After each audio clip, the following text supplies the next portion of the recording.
Well, hello. Hello, hello. This music is always too loud, no matter how much I turn it down. It's too loud. Has loaded.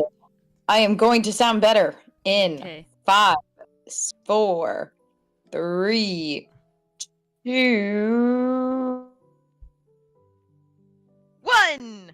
Yay! Okay, God, I tightened my mic so much I couldn't loosen it to move it. You did what to your mic? I tightened one of the thingies so much that I couldn't loosen it to do it. Yes, Dichotomy, this is indeed quote-unquote Douglas 2.0. Yes, I gotta be honest, I have no idea what we're doing tonight. We're chilling and chatting. Yay! That sounds awesome. I have made no commitments to doing anything on this stream. It's CNC tonight, you guys. It is. Chill and chat. D&D, CNC. Works out. You guys might get the honor of listening to me capture a spider in my bedroom, Mason. if that's a spider. I am indeed working on Douglas 2.0. I do hope to make Mars shield her eyes for a little bit to show off the poster that I was going to work on today, but I decided to finish it beforehand. Well, Ori, I am not currently on Twitch right now. I can't see anything. My all right, guys, let's look at this. Firefox is taking a while to load. So well, don't look time. then. I'm not looking. My eyes are closed. All right, guys, I printed it today. This is the finished version of Mars's Christmas Christmas gift. Yes, her Christmas you got me a griffin, Ori? No. I'm very happy about that. Oh, go eat, Roval. Go eat. Nom nom. Oh, yes. I made dinner. The Staples printer attendant person work for their money today. Yeah, so I asked, and it printed out, first, so I asked for the thing. We talked about paper, we talked about whatever. Printed it out, and 2 problems. 1, the ink didn't print right at the top. It kept, like, not coming out good. And 2, the sizing was bad. So it was, like, cutting off, like, a good portion of the top and bottom of the piece of art. And it was, like, really sucky. So I'm like, no, you gotta do it. And then he tried a lot of different versions. Like, he tried a lot of different stuff. So I have a ton of, like, extras, like, B-grade ones on top of the actual one. And I, if I'm being honest, I make it slightly difficult in the sense of that I make these 8.5 by 11.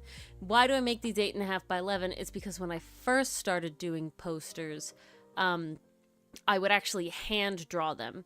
And I would draw them on a piece of paper and color them in with markers. Color them in with markers. And my nice marker paper was just a really heavyweight brand of, printer paper that was 8.5 by 11. how much to get your hands on a crappy version, a signed B grade version. Oh, signed by the whole cast? Oh, that one will That be could hard be to get. fun. One person will be difficult to get, but the 4 out of 5 could be signed.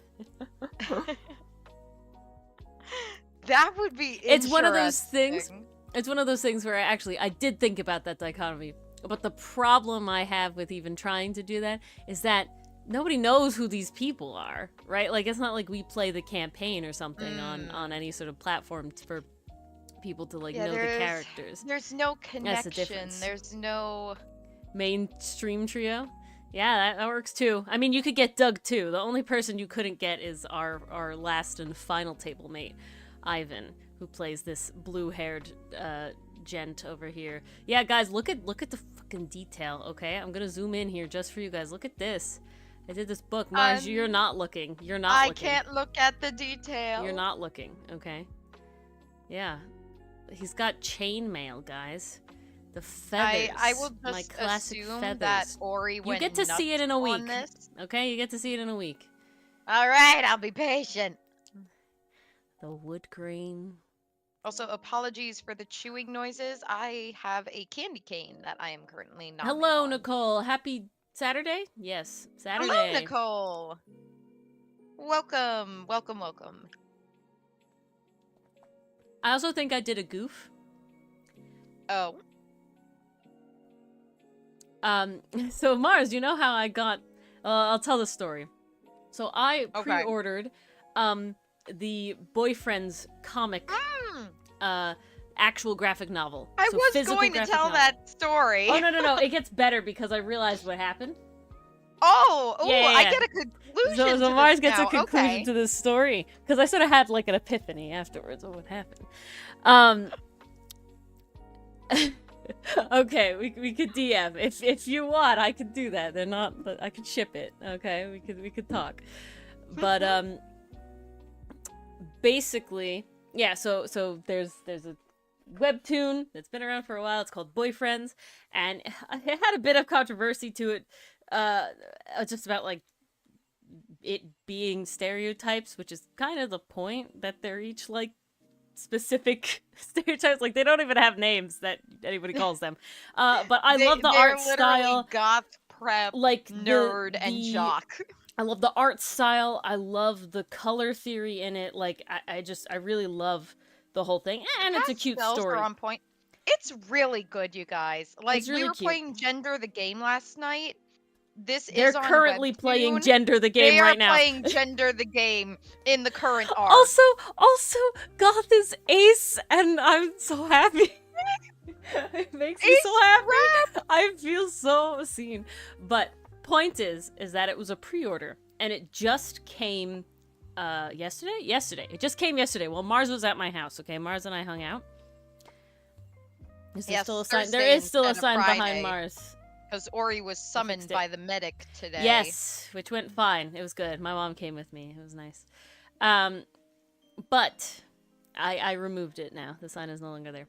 But we opened the box and there was 2 copies of the comic.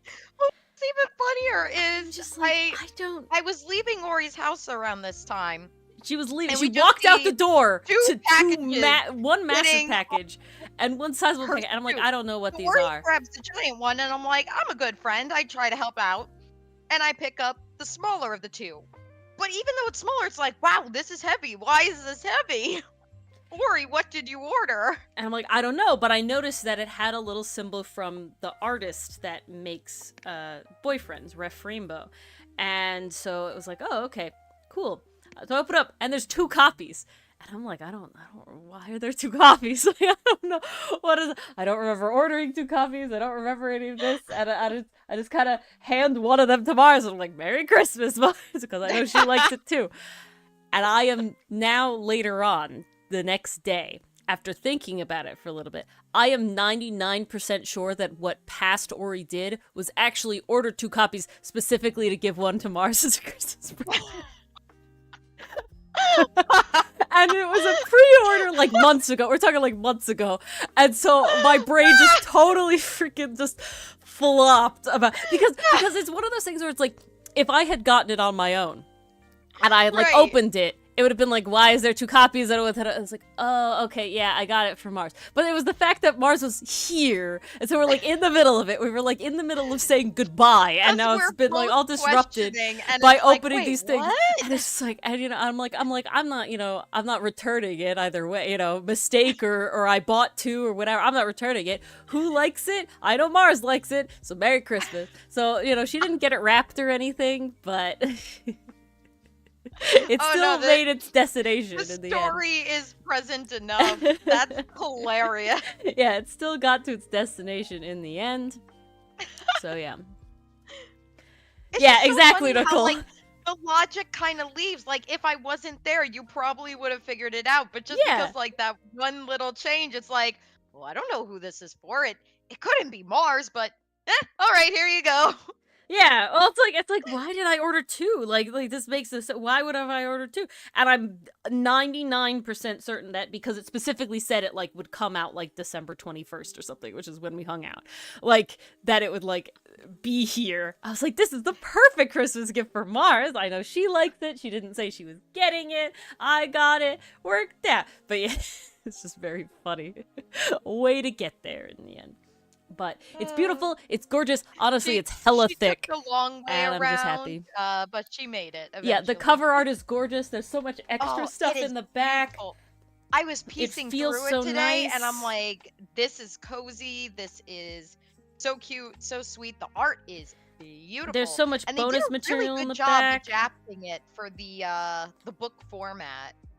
Yeah, I will say it's definitely this was a webtoon adaptation that you can see. Like when you look at certain pages and the like bubbles are kind of weird, like you can see that it was like this is a webtoon adaptation, but it's definitely significantly better than the worst one that I have seen was Lore Olympus. Yeah, that was the one that kind of turned me off for a lot of them. That was the one that kind of turned me off for a lot of them. It was like, look at that one, and it's just really, really unfortunate how badly it was translated into an actual graphic novel. And then Mars got me the second part of Muted, which is #Muted, which is not an original. So they actually did it on their own. So it turned out beautifully because they're doing that. And so this one managed to that. I think it also was just the style that the panels go and everything that I think it lended itself a little better to being put into a comic book than some of the other ones do, but you can definitely see a few pages where they were like, this doesn't, we're just kind of slapping it in here, and we didn't really change the bubbles around when they could have. And so that just means that Ori is really anal about when she makes her comic book version of Outcast that keeps slowly getting worked on. It has to be really, really good and perfect because I don't want to do it. I don't want to have this problem. I also learned something about my comic style. Do we want to? We're having like pseudo comic corner with Drawing and Dragons tonight because we're just talking. It's mostly a chat and chill tonight, guys. We're gonna talk about whatever. We're just hanging. You guys talk about whatever. We really don't have any chill, plans. Relax, something to listen while you're wrapping presents or baking cookies or something. We're just chilling. Is anyone doing anything holiday-ish or just enjoying the night? I just had eggnog. I just nogged. I had eggnog with nogmeg. It was delicious. Oh. But did you say nogmeg? Yes, specifically. Okay. Did you mess up nutmeg, or is that an actual I thing? Specifically punned nutmeg, thank you. Okay. Goodness. I had to check because you are the baker and you have all the spices in your house. Nogmeg would be an interesting spice. There's no question sure there. There's no that this wasn't some unheard of thing. No. But, brain died. Hold on. Back it up. Reset. Reboot. What did I learn? I learned that I draw a lot more panels than most other comics do. When I look at other comics, really though. When I look at other comics, especially like comic book format comic, like like graphic novel format, not as so much on the Infinite Scroll, but it's in the Infinite Scroll too. The amount of words that they have in like a single bubble to like a single panel is like 3 times as much as I do. I'm like drawing the like Ace Attorney AU and the like Band AU, which are graphic novel format originally, and it's like, damn, I drew way more art. Here, we'll actually show a fun example, because I've actually been, like I said, very slowly putting Outcast into graphic novel format because I want to own one. One day. Mars wants to own one too. I hope that we'll have enough people that want to own one themselves as well, but basically it's gonna happen. I want merch of our characters. It's gonna happen no matter how much it costs me. Because I need it. But, so this is how I've set it up. So there's no words on this page. There's only one word on this. There's 2 words on this page. Honestly, it's too big. I have shrunk the letter size since this to here. This is more accurate of how the size is. But, like, these bubbles have barely any words in them compared to, like, let's just literally pull up any other comic. Cast Off. I use Cast Off as like a baseline. Let's go to the first one. I'd love to, Nicole. There's nothing to ship yet. That's the problem. Yes. When we do things, I will make international shipping happen. It'll be expensive, I'm sorry, such is life, but and trust me, guys, there would be announcements. There would be hella announcements. We would not be able to shut up about it. Oh yeah. One day. Also, dichotomy. That sounds so fun. So, like, also, look good at luck this panel. wrapping. Oh my god, please. I actually just did my my Christmas wrapping today, too. It actually went easier than it usually does. That's good. I enjoy wrapping, so most of the. Look at the amount of words per panel in this one. You know what I'm saying? There are 4 panels in this whole thing, and look how much words there are physically on this page compared to Ori. This is Ori has more panels than that and significantly less words. Same here. Your panel to word ratio changes. My panel to word ratio is incredibly low off the norm. Incredibly low off the norm. Oh wow! Very nice. Any spending plans for it? I already splurged on my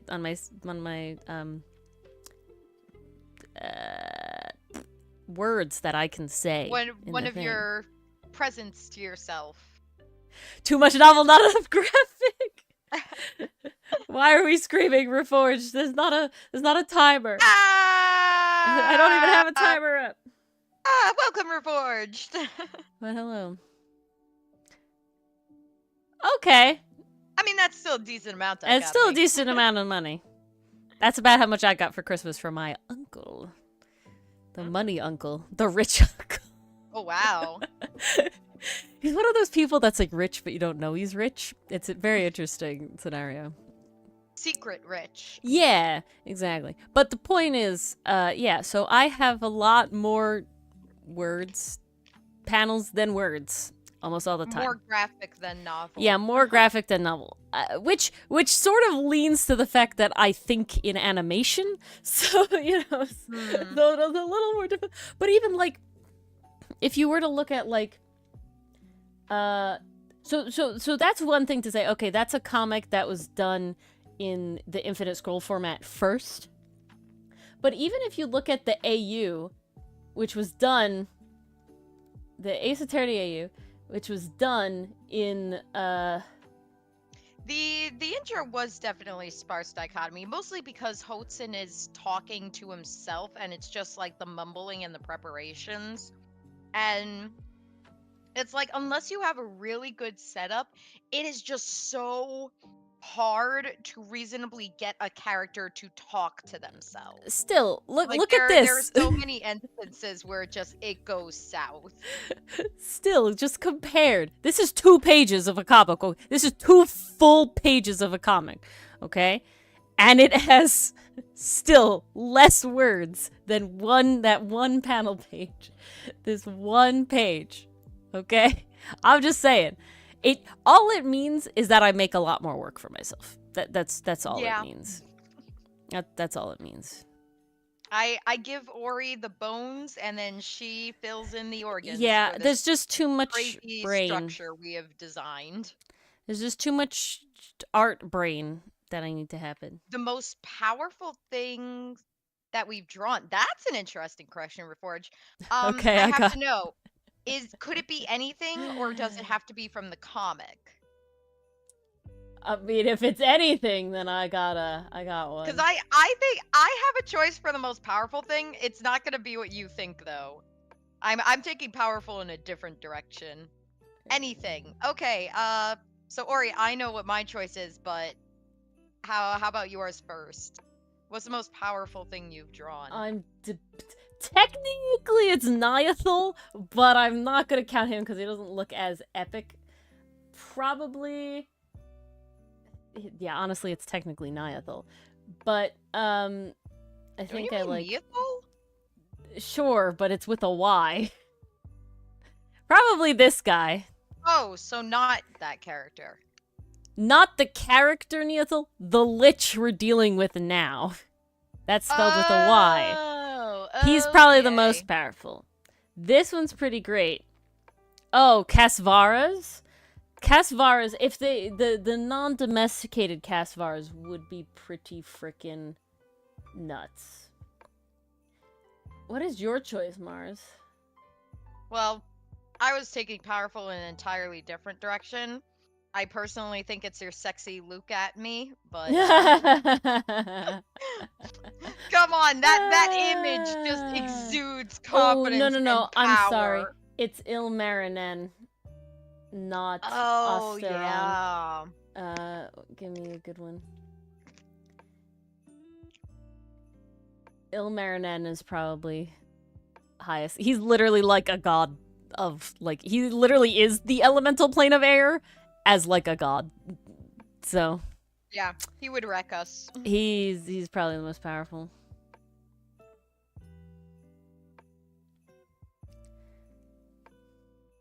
Right, Nicole? Look at me, so powerfully destroyed your immune system. Oh no. Well, Ori, what had happened earlier today? So Ori made a post kind of commemorating the year we've had with Outcast. I cried. I cried making it. I was moved to tears, and I realized I have to make one myself from the writer's end of things, so it'll come soon. But it made me want to go like through Ori's old shorts and everything. And I found the Luke at me short, and I was just like, damn. I forgot just how at me this is. The reel that I made is like today is so powerful that I got 3 follows from it. Damn! Like, that's wild. That's a wild thing. Sometimes it's really hard to get follows off like trending reels, right? I will find that like I get pretty good follows off the like comic dubs because those are like specifically the comic. You know, like people are like, oh yes, if I like this, I like your art and your style and everything. So it's like, we're going. But when it's like a trending reel, it's like a lot of people like see it, like it, scroll by because it's like, oh, you know, I like this version of the trend. So having it be this like really nice thing that 3 people have followed before is like, this is pretty nice. Also, like YouTube was going off. I have watched it way too many times. I know Mars has watched it way too many times. It's just constantly like every time it comes up. It's literally playing on my phone right now. Yeah, it's like, yeah. It's just too much. Oh my god! It has 3 comments on YouTube. Fancy. Ah! Oh, Nicole asked, "What are you planning on the writer's end, Mars? Will they have to wait to know?" Ooh. Well, I definitely want to do a highlights reel of the standout moments in Outcast. Like either just really good, like maybe dialogue moments if we're going from a writer's angle, but like also the really amazing backgrounds and the really pretty scenery, just kind of like a best ofs reel. I wanted to add like the like actual comic itself stuff, but the one that I saw, the version that I saw of this specific sound, was of Wolfie the Painter, which does all the Epic the Musical like animatics and everything, and did a lot of like Dreamosopia animatics and everything. And it was theirs, and it was essentially all like snippets of their Epic the Musical animatics, because that's like what they did this year. And I was just like, oh, like the little animation movement with it is like really, really nice. And so I was like, I have a bunch of like animations from that, and then I organized it so it's like the character moments, right? It goes like Milano, Ferrix, Sinnott, Aster, Hotzen. And I was just like, so good. So good. Worth it. You know, very worth it. I'm very happy. I cry. Yeah, God. If you haven't seen it, go. Origami Art, Instagram. Or, You can also see it on YouTube, on Folding Planets, YouTube. It is the same short no matter where you go. Yeah. But if you want to show or love Folding on Planets both TikTok. platforms, please. All the platforms. Yeah, the cross-posting, man. Do all of you guys know each other? I know. So Ori and I know each other in real life. For many years. Sometimes we have Dylan join us. We also know in real life. And Doug we also know in real life. Doug joins us for Baldur's Gate, and we also know in real life. Because that's Dylan's brother. Yes. And as for the people in chat, there are two people in chat that are not in chat now that I do know in real life. Everybody else I don't know in real life. So Ori has that insider's knowledge. Yes. Two people that you will never know who. Yes.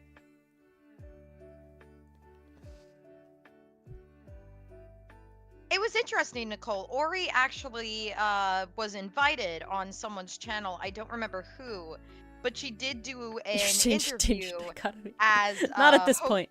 I know your name, Dichotomy. Character as Hotzen.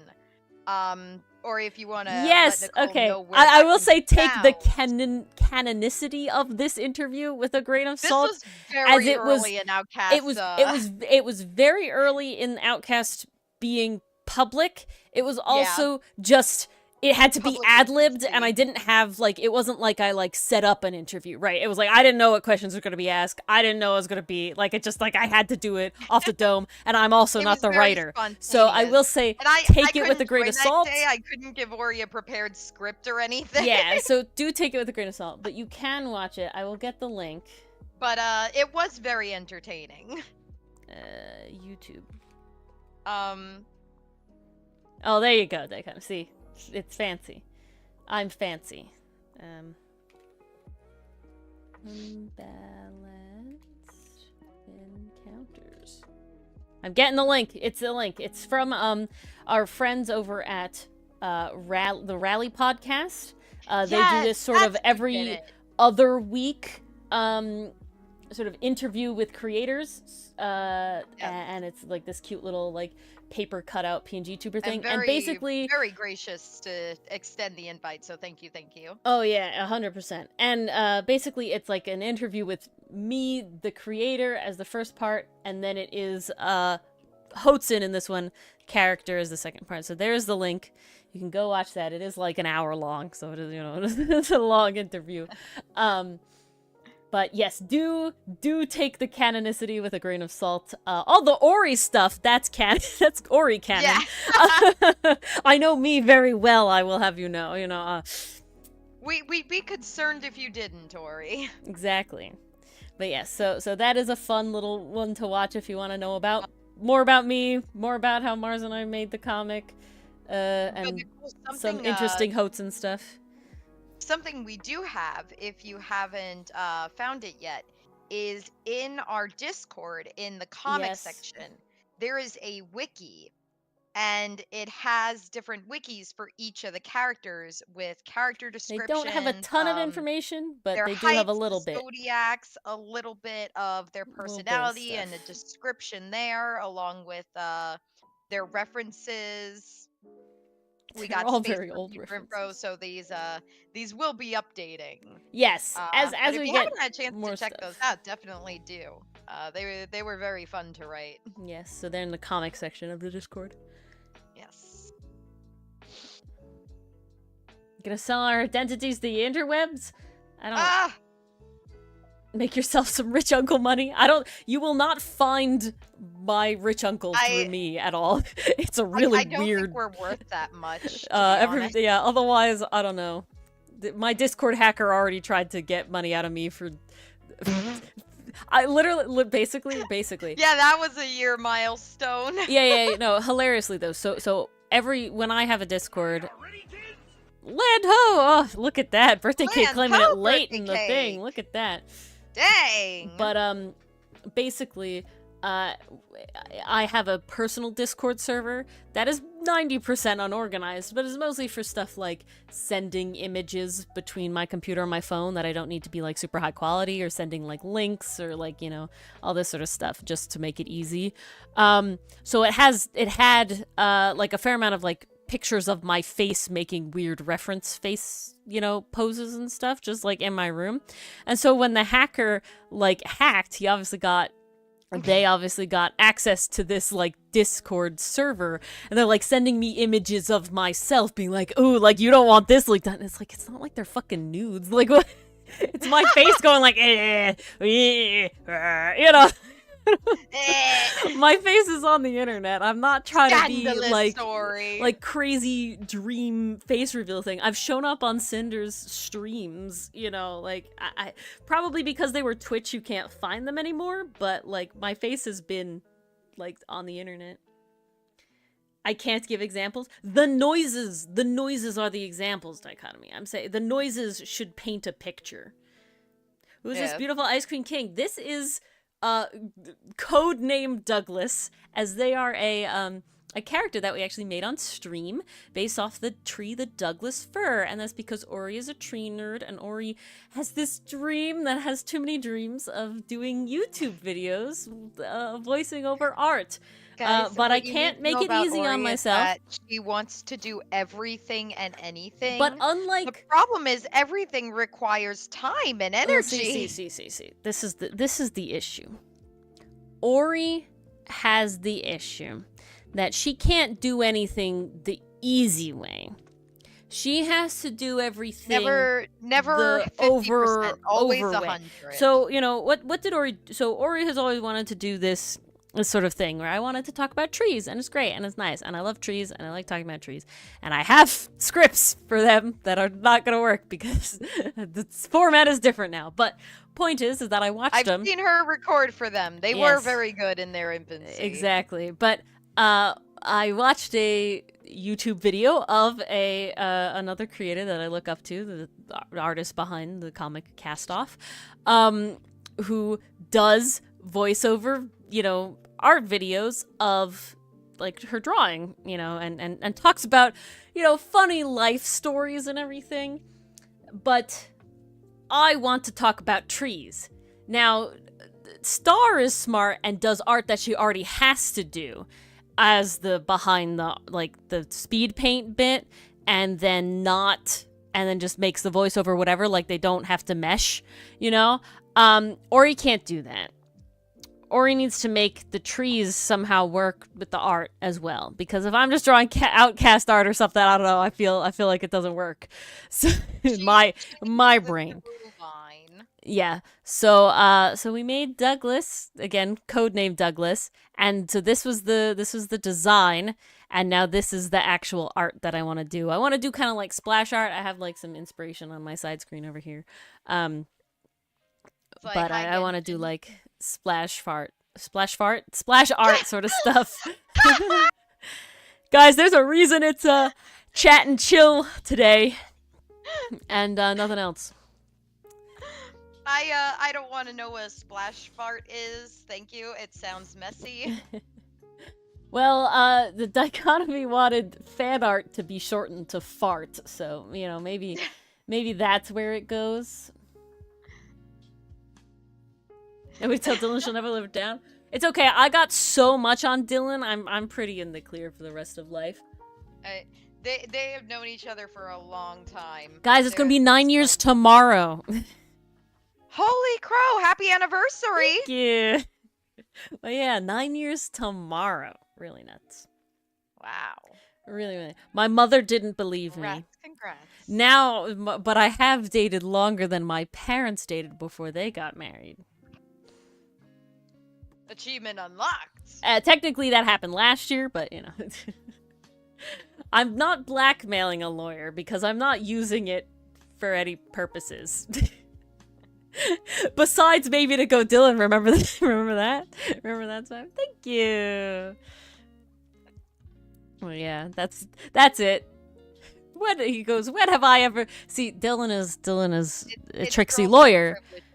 Dylan is a tricksy lawyer because he'll start a statement. I was like, oh, Dylan, you're being ridiculous. And he was like, when have I ever been ridiculous? And I'm like queuing up the ways. And he goes, in the last 2 minutes. And you're like, Dylan, you know that's a cheap blow. I don't even need to go back that far. Sometimes he realizes and he like continues to shorten the time. 5 seconds, 2 seconds. Why is this doubling up 80 bajillion times? Oh, because it's working on YouTube now! Fuck yes! Yay! Oh my god, I hadn't had Stream Elements work on YouTube. I'm so happy it works on YouTube. Oh, yes, beautiful. we do have 250 on Twitch. Technically, that's gone down. We used to have like 252 or whatever, but honestly, Twitch is not the one that I aim for. The YouTube is the one where we hit 6. We're over 600 now on the YouTube. Which is really freaking nuts. Ori wants that YouTube, guys. She's going for the gold. 1,000, and I start making ad money. That's the sweet deal there. But yeah, very cool. Yeah, we're at like 644 now, or is that the other one? That's God damn. Oh my god, I got another. Okay, here. We'll look it up in a second. Hold on. I'll get the stats. I just have too many things. Okay. On the Ace Attorney Let's Play YouTube, we're at 637, so we broke 600. That was like, in one day, I like broke 600, and that I broke 200 on the Folding Planets, which is the Outcast one, and we hit 100 on the webcomic in English. We hit 300 on the webcomic in Spanish. I hit 400 on the art Instagram, which is the tougher one to build, and I feel like that was all the milestones. Trying to think of everyone. I don't know sense. We've been at like 250-ish on Twitch for a while now, but I'm trying to think of if there was anything else. Do we have any other accounts that I care about? I don't really think so. I do remember for my birthday, Ori, you did get me 100 subscribers for Outcast. Yeah, so we got that one. That one was in there. That was important. Strong Dragons. Sponsored by Raid Channel. Okay, this is really interesting about like sponsorships, like little channel sponsorships, right? Through like Stream Elements, and I think even Twitch itself, it does offer me a lot of sponsorships, but the reason that I never take them is not even what the content is. It's because you're only making money if like I actually get people to like sign up and do things, right? Like it's not like they're not paying me and then I'm doing it, right? It'd be like, this is sponsored by Raid Shadow Legends, but the only reason we make money is if you guys actually go and sign up and get to like 100 points in Raid Shadow Legends or whatever. So it's like a ridiculous standard to even hit, even if it was something that I thought you guys were interested in, like dice or something. It's just like, it's not a feasible sort of thing. So that is not the way. Not the way. We sponsor ourselves. We're sponsored by our YouTube channel members. With ads from us. We will advertise Outcast. We will advertise Ace Attorney. Yes, we are sponsored by our YouTube channel member T-Pets. We are sponsored by our Ko-fi Outcast supporters. And enjoy the steamy content. Thinking of any other things that specifically gives us money directly. I think that's really it. It's those two things. The Ko-fi and the YouTube channel membership. Dylan ASMR podcast. He would make it weird. And not in like a Vox Akuma way, in like a Dylan way. Which is too much. But yes. That would be one hell of an experience. An experience that I don't want to offer anyone.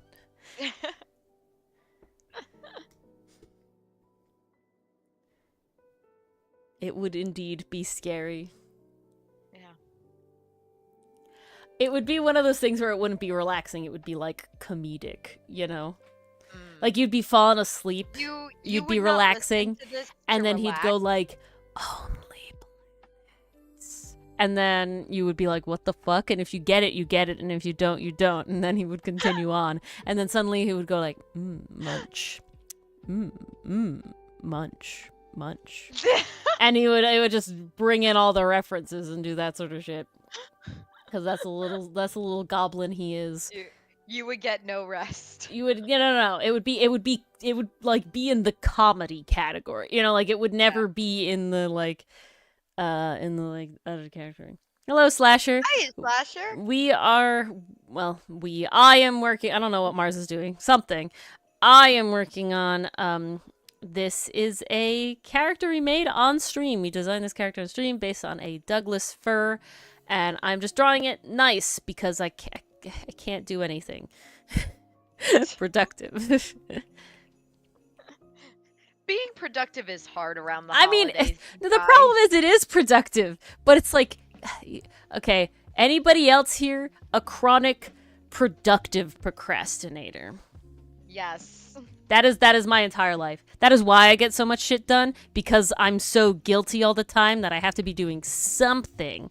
And that something is other things that I shouldn't be doing right now, but are good to get done anyway. It feels like something, so it feels productive. Exactly. It feels much better than the nothing. See, I was doing a lot this morning. I was like getting my house clean, doing laundry. I played with my cat. I brushed her. Like, it was great. And then the afternoon, I just kind of ran out of stuff. And then I was like, well, I know I got this other stuff, but I can't convince myself to do it. Oh, that's the worst. I used up all my spoons today. That's what I take it. I'm then constantly in trying to decide what to do, I fell asleep on top of the sheets. Fighting, so. Nicole. I'm constantly fighting to get an iPad. Like, to not get an iPad. Because I know if I get an iPad, my life is fucked. Okay, like, to do anything else, anywhere else, I'm screwed. Because now I could be drawing. You know, now I could be doing. Like, I haven't. So, like, so honestly, you have the portable iPad. I'm constantly you could use it. Fighting getting an iPad. Because I also like drawing in my sketchbook. So if I do go somewhere where I do want to draw, or like I take vacation for a week or something, like, I get my sketchbook, or I can force myself to sit outside like a productive person that touches grass, and I can sketch in my sketchbook because I'm touching grass and drawing.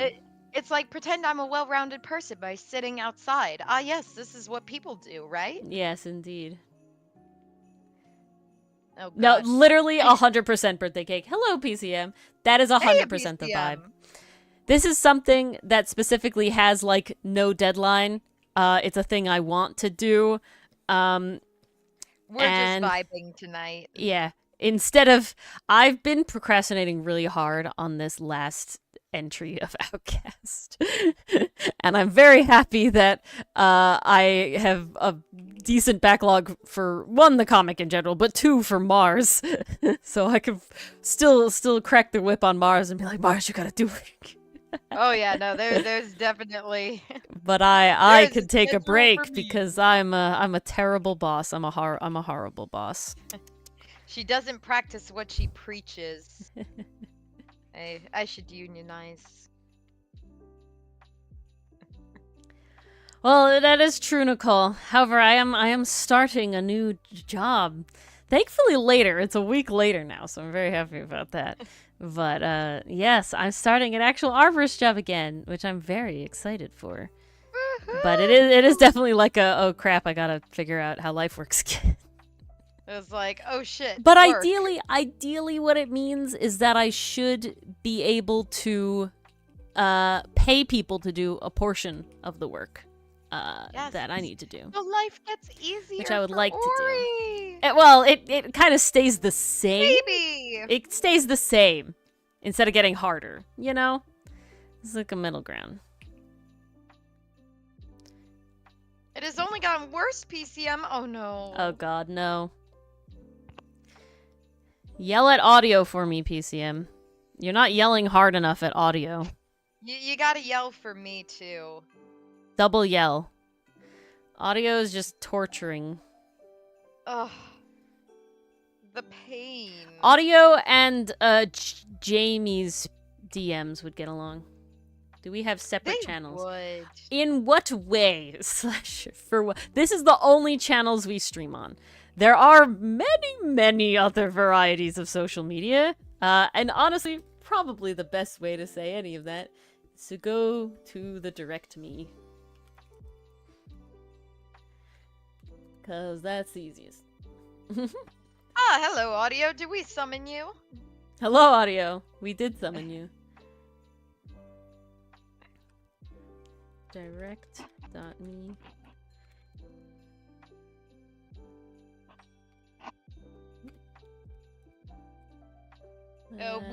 We don't have separate channel, Slasher. I'm usually popping on with Ori on this one because she knows how to work Twitch a lot better than I do. Mars never streams on her own. I never stream on my own.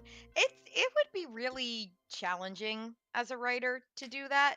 Ow. I wouldn't even know what to put on the screen if I were streaming.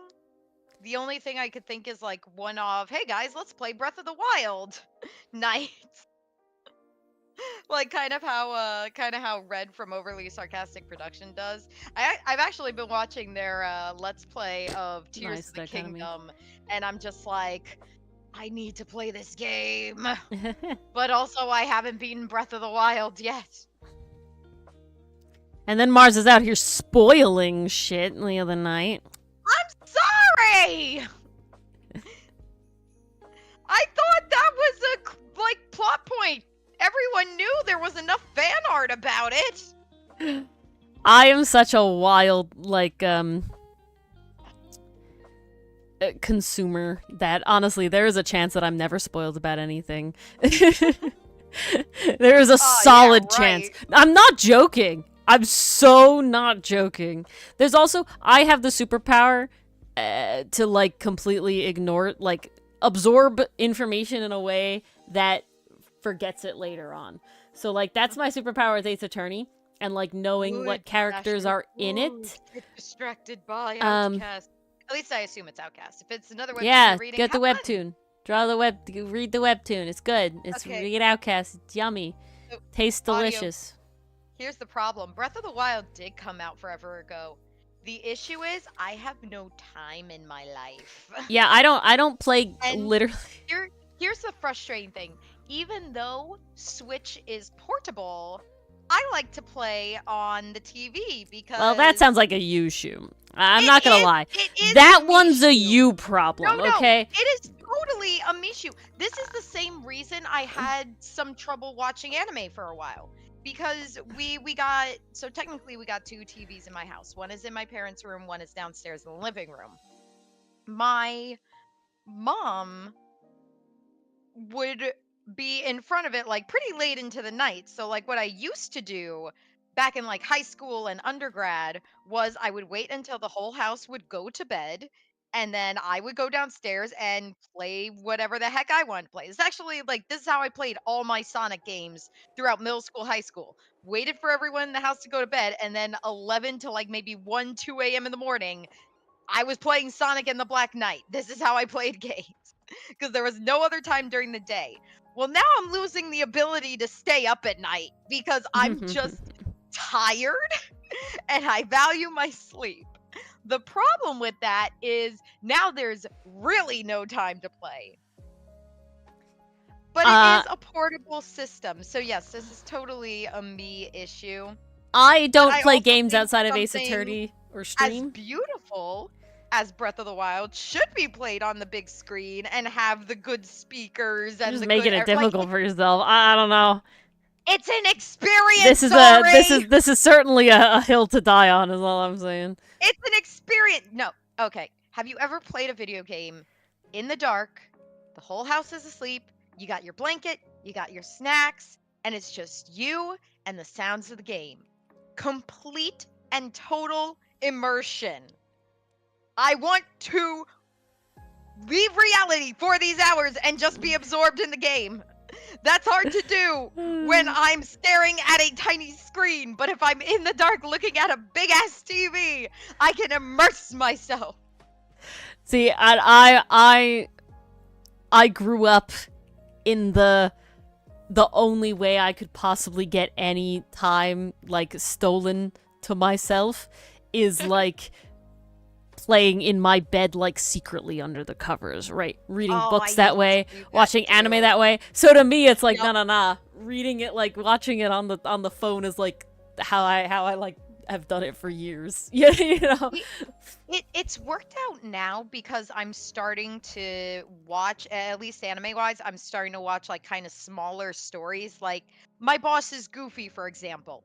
I don't need to watch that on the TV. Like it's great, but it's not an experience. That can be on the tiny phone screen or the laptop or whatever. But like if I'm reliving my childhood with number 6, where I read the manga for years and years, and now I'm watching the anime to see how the adaptation is. Yeah, I want that shit on the big screen. I'm creating memories here. See, Mars is so much more dedicated of an anime fan than I am. Versus anime coming out next month, Dungeon Meshi. It's my favorite manga ever. I love it so much. I am so excited. I'm so ready. If I wasn't going to watch it with Mars and Dylan sitting on a couch at a TV, it would be watched on my phone in my bed. See, I'd argue that makes you more Nicole. of a dedicated fan. Oh, the fact that I would just watch it whenever, however. Yeah. Come hell or high water, you find a way. Indeed. Yes, Now, the that's DS, not to say I've never Game Boy played Advance, it, like, off the SP. dock or anything. I definitely have. But then I started playing it on the TV, and I was like, oh, I can never go back. I mean, I don't remember having any issues with Breath of the Wild, dichotomy. I haven't played Tears of the Kingdom yet, but I don't remember having any issues with Breath of the Wild, like, performance issue-wise with my Switch. And I gotta tell you, 90% of my Switch play is undocked, because that's the only time Ori has. It's called vacation.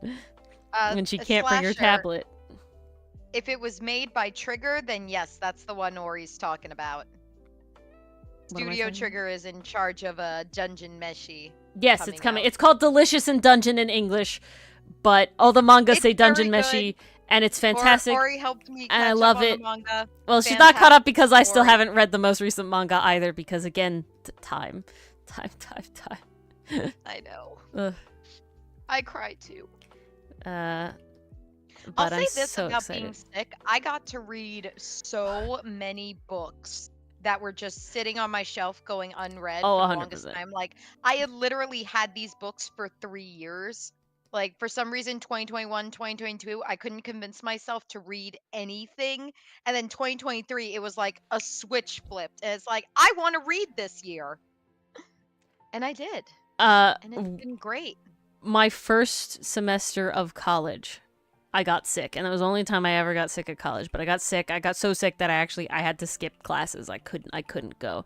What did I do? That's when I watched Blue Exorcist. That was me with Gintama. I was just feeling so bummed out, and I was like, hey, this is a oldie that people seem to like, and it's a comedy. Surely this is good, and it was good. I haven't watched all of it, though. I think I stopped after season 2. I was like at episode 156. Something like that. See, Yes, okay. I have heard of the Switch Lite. I like the concept. I was actually thinking of getting it for my brother, but now he has his own Switch, so that has been taken care of. He appreciates the TV capability like I do. To me, it's one of those things that's like, I have a Switch, I don't give a shit about the Switch Lite. Like, you know, same with like if I didn't have the Switch and I was on a budget, then maybe. Well, my problem with all of those, my like, biggest problem is the things. drifting in the controllers. Like, if you have drift in your Switch Lite controllers, you're screwed. You have to send the whole console in to get fixed, whereas, you know, if I have drift in my controllers, I send it back to Nintendo, and then I use my other controllers in the meantime. I'm 100% one of those people that will get the first thing and never the second thing if I already have the first thing, right? So what I mean by that is, like, I got the 3DS, like, when it came out. Like, that was my Christmas gift. I got the 3DS, and I got Pokemon, I think it was White 2. And, so I never got the XL, even though all my friends were like, yeah, we got the original, and then we got the XL. It's like, why? It does nothing new. But why? Why? It's just a waste of money. I got the XL right out of the gate, so there was never. Well, but if that's your first one, you know, if that's your first one, then it's like, yeah, choose whichever one you freaking want. But if you already have the 3DS, there is nothing that the 3DS XL can do for me besides be more unwieldy to carry around. I have girl pockets. It's literally just a bigger screen. And because of the same issue Nicole has, I can't even play with the 3D on half of the time. So it was more just because... I never used that freaking 3D feature. Ever. Okay. It was so... Like, don't get me wrong, the 3DS had some fantastic games on it. That was how I got into Fire Emblem. It was Awakening. That was my introduction. But oh my god, that 3D feature was just useless. I don't think my Switch... My regular Switch doesn't have any drift, knock on wood. I've been pretty good. My Switch is actually like, I think it's a European Switch. Really? Yeah, so, how'd that work out? Basically, so the Switch came out, right? And I didn't get it right away, because I was in college, and I didn't have money like I had gotten saved up for, like, the Wii U or anything like that. So I was just like, you know, it was fine, it was there, I wasn't going to worry about it.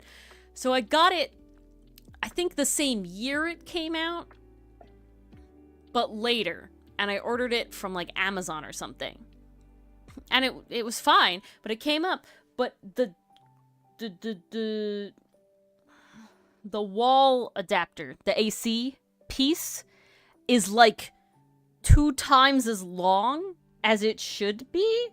And so it looks like it's been converted to an American outlet from what I believe is a European outlet. So, okay. So I think I have a European Switch and not an American Switch, with maybe, who knows, is slightly higher quality. Who knows? That's super unique. Yeah, it's really funny. I don't know if I turned them in on New Leaf. I do have New Leaf. That's the only Animal Crossing I ever played. I played New Leaf so much back in the day. I don't think I ever used the 3D feature in the museum, but I did spend a lot of time in the museum. The butterfly exhibit was probably my favorite. Oh, that's place the to goal. hang out in the game. There was also I liked the beautiful ribbon music eels in there. Like, you could not go wrong. But all my handheld Nintendos are pearlescent pink. It's very important to me that it's kept this way. So I have a Game Boy Advance SP, and that was my first ever one. It's pearlescent pink. My DS is it's the DS Lite, because the original DS that, like, nobody actually knows what it is weird. I don't know. If anybody has an original DS, it's weird. I don't know. It's the DS Lite, and it's pearlescent pink. And then my 3DS is the original 3DS, and it's also pearlescent pink. And I'm very proud that it has been kept this way. Sadly, the Switch doesn't give you that option, but I did get decals, so my Switch is pink. It's just not pearlescent pink. What's wrong with the OG DS? Nice. I never knew anybody who had the OG DS. Okay, my only issue with the OG DS is that I lost my DS Lite charger. Okay? I never had the DSi, literally for the exact reasons that I stated about the 3DS XL. She saw no reason to upgrade. And so the reason that I have this, like, internal beef with the, like, original DS is the fact that I was trying to buy myself a replacement DS Lite charger, but I didn't realize that my DS was the DS Lite and not the original DS. So every single time I'm trying to buy a DS charger, it looks fucking nothing like my charger. I'm like, what the fuck? Like, how could I not buy this goddamn charger? It's like, why can't I find the charger, Why can't I find this freaking charger? Until finally I realized that it was a DS Lite and this had a different charger. It was just like, oh my god, why can't it do it? Because it was a pain. It was a rough time. What a time to be alive. Indeed. What a time to be alive, indeed. We're just suffering. That's my fault, not the DS. Okay, I was like, when did the freaking DS Lite come out? Oh, jeez. That was middle school? 2006. Okay? Jesus Christ, that was not middle school.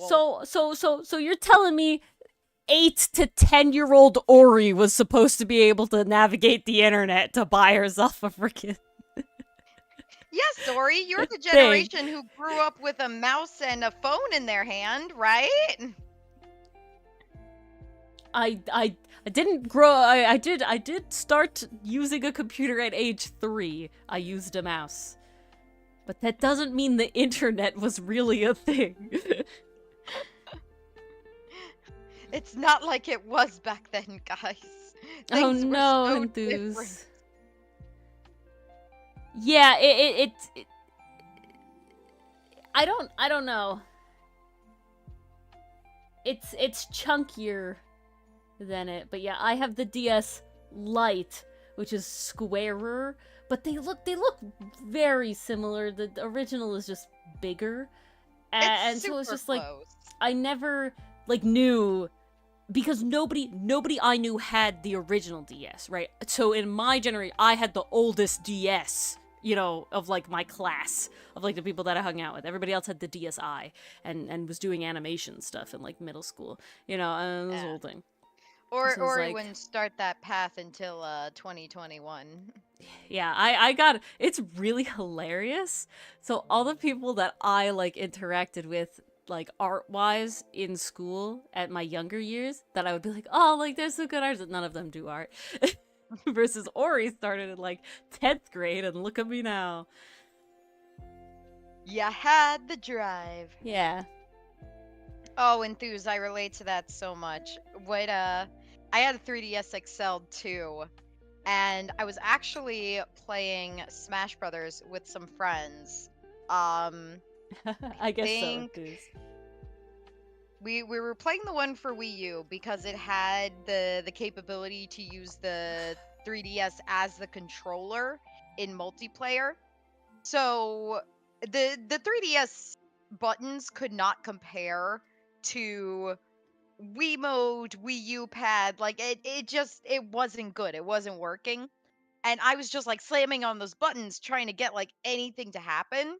I was using the circle pad to move my character, and I must have pushed so hard because the circle pad literally popped right off and went flying across the room during a match. I was like, oh crap! What do I do now?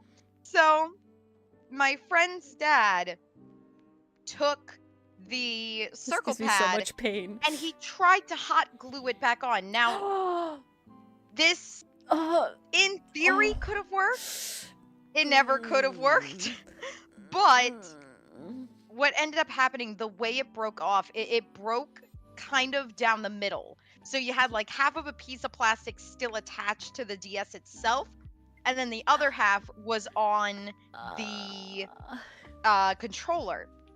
So when he put it back on, it didn't align properly, so now it was kind of janky, and it never worked correctly after that. And because of the hot glue, it always felt so stiff, and I could never get it to move correctly again, which was like detrimental in Smash Brothers.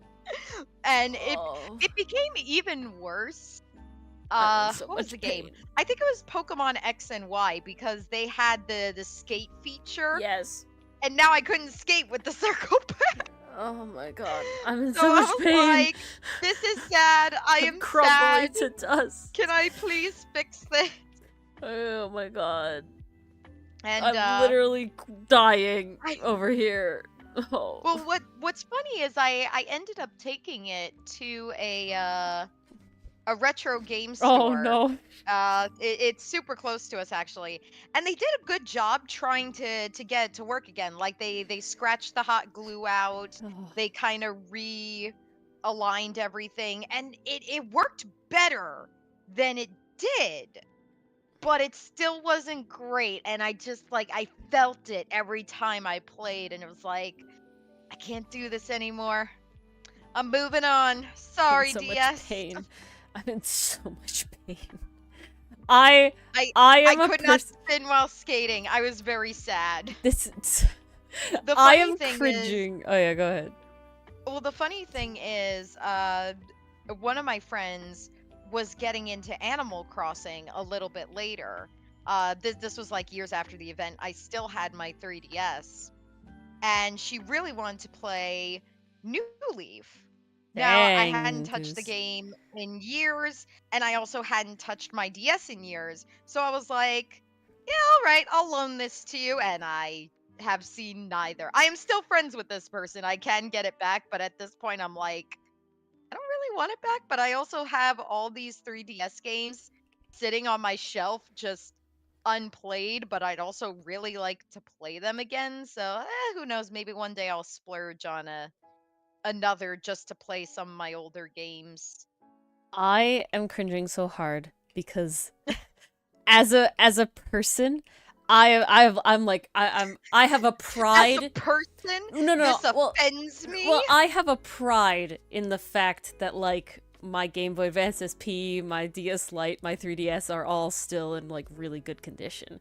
Right? Like they're still really good. And what I what literally pains played me it until the buttons broke. so extra about it is the fact that in I don't remember what Pokemon game it was, but I think it had to be Black and White. I Eevee trained, and a big thing in Eevee train is you have to hatch a lot of eggs. And I'm pretty sure it had to be Black and White, they have the subway, and the subway is a circle. So you can get on a path and just push one button the down. Subway. Yeah, and just put one button down and walk in circles. So you can actually tape that button down and it'll walk for you. So you can like hatch a ton of eggs. And I had been doing that for a while, and I don't know what happened, but something, either like a YouTube video or a friend talked to me about that, or my parents were just concerned or something. Somebody said like, yeah, that'll make your like D-pad not work, or that'll make your like circle pad not work or something. And I was like, oh, no, I can't let this happen. And I was so fucking horrified that I could break this thing this way, that I like made sure to like alternate circle pad and like D-pad, that I used like, the age we were the too. 3DS and the DS Lite like interchangeably to not like overwork one of that. Like I was so horrified about breaking this. I was so scared. Well, it's like these were things that our parents got us. We couldn't exactly afford new ones if we broke them. It was like a one and done deal. Like you took care of your shit. Well, and that's why my two younger cousins than me were always a little more on the Rugrat rambunctious side with their toys for a lot longer. And so every time I would go over to their house, they would want to like play with my DS and want to okay. One of the younger of the two cousins loves peanut butter. No. Sure. No! What? No. No! Not Sure. peanut butter! Sure. I never fucking said sure. Those children were yeeted away from my crap. Fuck no. Ori, as soon as you said peanut butter, my heart just plummeted. No. I would never let them touch my shit. Okay, I would never let them. I found them. They were like 8 years younger than me. 10 years younger than me. 8. Oh my 8. God. I think 8 is the big gap. 6, 8, around there, not 10. 6, 8. And so I would never let them touch my shit. Okay, I was like, no, this is my stuff. I'm also an only child, so while I do like to share, I'm definitely like picky about sharing. She's never had to. I'm picky about sharing, right? And so I would never let them use my stuff. One time when they were old enough and they got, I'm pretty sure it had to be 3DSs. The younger one gave me his DS for whatever reason to like look at or something, and it was covered in peanut butter. And I had never felt so validated in my life that I never let these two grubby children touch my shit. They're much better now. They're like, you know, they're high school, college age now, so they don't have this problem anymore. But when they were like single digits, middle school, it was like, You You don't were come like, into my room. I You knew. don't touch my I stuff. always We don't knew. do this. We don't do this stuff. Oh man. I remember Oh my there was god, this Nicole. one time. There was this one time. Now, I don't consider myself I thought you said you got to eat your PCM. I was concerned. I was concerned. eat at the PC. There's a difference. Commas, they save lives. No, with it, the word "at," you know, really did do a lot of work there. I just missed it. Reading, it saves lives. Reading, it's fun for mentals. Yes. Yes. But see, I never had to worry about my brother getting his hands on my DS. But there was one time I must have done something to piss him off so bad. I don't remember what I did. I don't remember what spurred this on. But I remember for some reason I was out of my room. Now, even growing up, like, I liked having my stuff organized. I just really liked how my games looked on my shelf, and it was nice, and it felt good. So, like, that was how it looked. I came home and my room was just like, it looked like it had been torpedoed. Oh my My god. DS games had been thrown all over the room.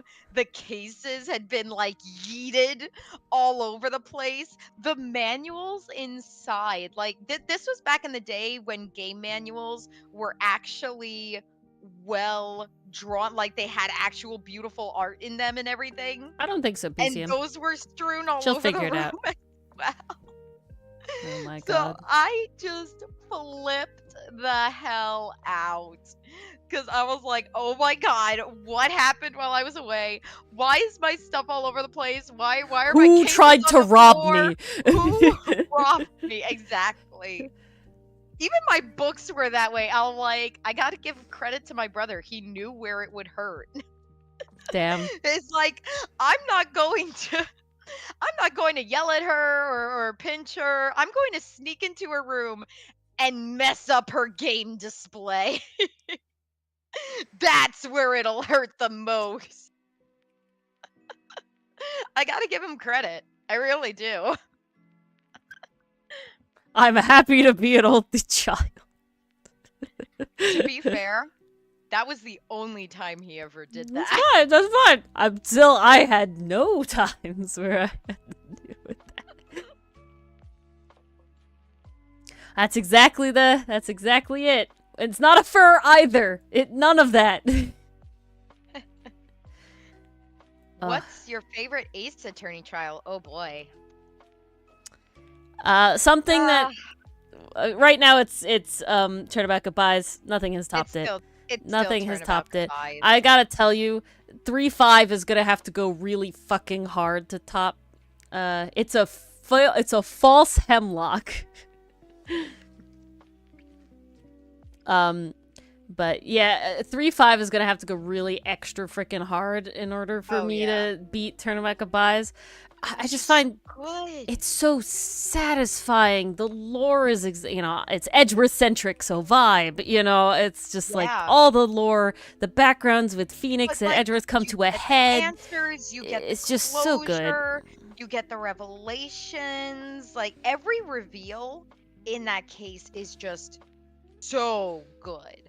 Like, and there's no bullshit with it. Like, I know I yelled at Lotta a lot, but that wasn't a game mechanic. Like, that was part of it. No, that's the character. So I'm not. Yeah. She has a Lotta's character as, like, from a creator standpoint is good. Okay, I feel like she does a good job.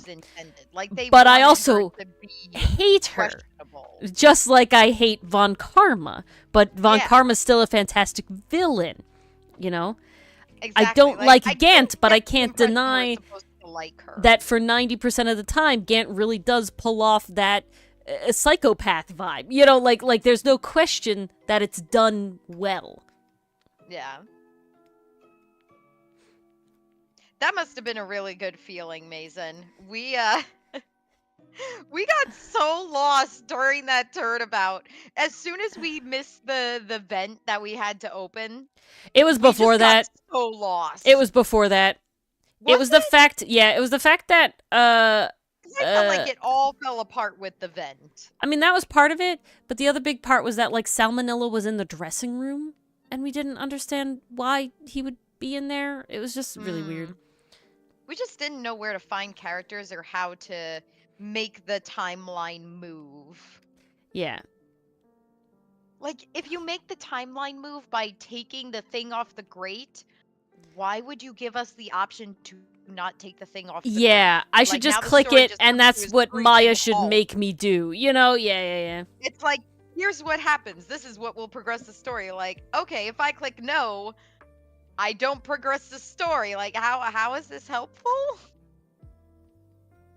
So the fourth game is Apollo Justice, right, Nicole? That's what you're referencing?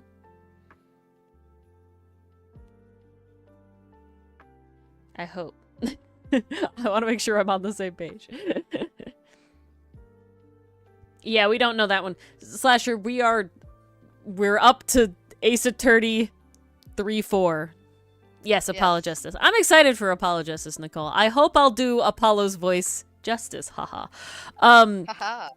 Well, you gotta do Apollo and older Phoenix. I'm pretty confident in my Phoenix. The problem is being Apollo and not being Phoenix. I will say, doing the... I feel like you gotta give Apollo a little more nasal. Doing the Demon King's female voice has opened an avenue of possibility in my brain. So we might lean into that sort of throat feel, I guess, voice-wise, but deeper, we'll see. Well, that is absolutely 100% too enthused, and we know that now. That was our first ever game, and we were going completely blind. We didn't know. At this point, I feel like if we were to play Turnabout Samurai, we would not have the same problems we had with Turnabout Samurai. We would be like, yeah, we're gonna open it. We know what to do. Yeah. The problem with Turnabout Samurai is that's like the first time any of that happens, right? This is like your second only investigation. It has so many locations. You know, it's just a ton of places to go. And it's just a lot of really fast with a ton of characters. It has like one of the most, if not the most characters like introduced. You got Wendy Olbag, you got Penny Nichols, you got Salmonella, Dee Vasquez, because Atkins, people who dislike Turnabout Big Top for similar reasons, we didn't have a problem in the end with. Right. I love Turnabout Big Top, to be honest. But I'm saying with like people were talking about it, like the map gets you lost and the map gets you all this sort of stuff and everything like that. That's what I'm gonna go for, Nicole. That's the vibe, and that's why saying like the feminine voice of the girl Demon King, you know, Demon King in the girl's body is definitely leaning the way of like the thing. Yeah, Miss Ajax though, not Lord Ajax. Ajaxia. Sure. But I do think that it was just we were new and we would not have the same problems we had with Turnabout Samurai should we play it now with our current experience. Yeah, there's only one mechanic that I hate in Ace Attorney. There's only one mechanic, and that is the fucking double press. Nothing infuriates me. Nothing furio tigres me more than fucking that one mechanic. And I know you can all agree, because if anyone says that that's a good mechanic, you're wrong. All they needed to do Wow, Ori. I'm sorry. There's no way you can convince me that that's a worthwhile mechanic. Oh, no. You can make it. You can literally keep the same mechanic and do one thing. And do one thing. Dialogue. Yeah, just change that dialogue. Make that dialogue slightly different. Make that part of the testimony slightly different. Would be fine. Sometimes they do, but not always. Well, then it's not a double press. You know what I'm saying? When we add dialogue, when we change dialogue, it's not a double press. The double press is when the whole thing looks exactly the same, and for whatever reason, you have to decide to just press it again. You know, like that had never been happened before. That had never been a thing. You know, it's the one thing that infuriates me. It furio tigres. It furio tigres me. It infurio tigres me. I dislike it solely because I feel like it's like you can't tell now. Like there's 2 steps to doing an Ace Attorney trial. You press it all to make sure you have all the information, and then if it doesn't prompt you because you pressed it all and then it just moves on, you then look for the contradiction, right? That's the problem. Okay, this starts 5 minutes analysis of why it's so bad. Ori needs to present her evidence.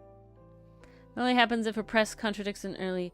Yes, Enthuse, it does, but the problem is it doesn't, like, change it. You know, like, it's not like I can't present the testimony to, you know, like that's how it teaches you how to do it, right? The game teaches you how do you get contradictions? You present something. You present a person. You present a thing. You know, having, like, an affidavit that people have, it's like presenting that is nice.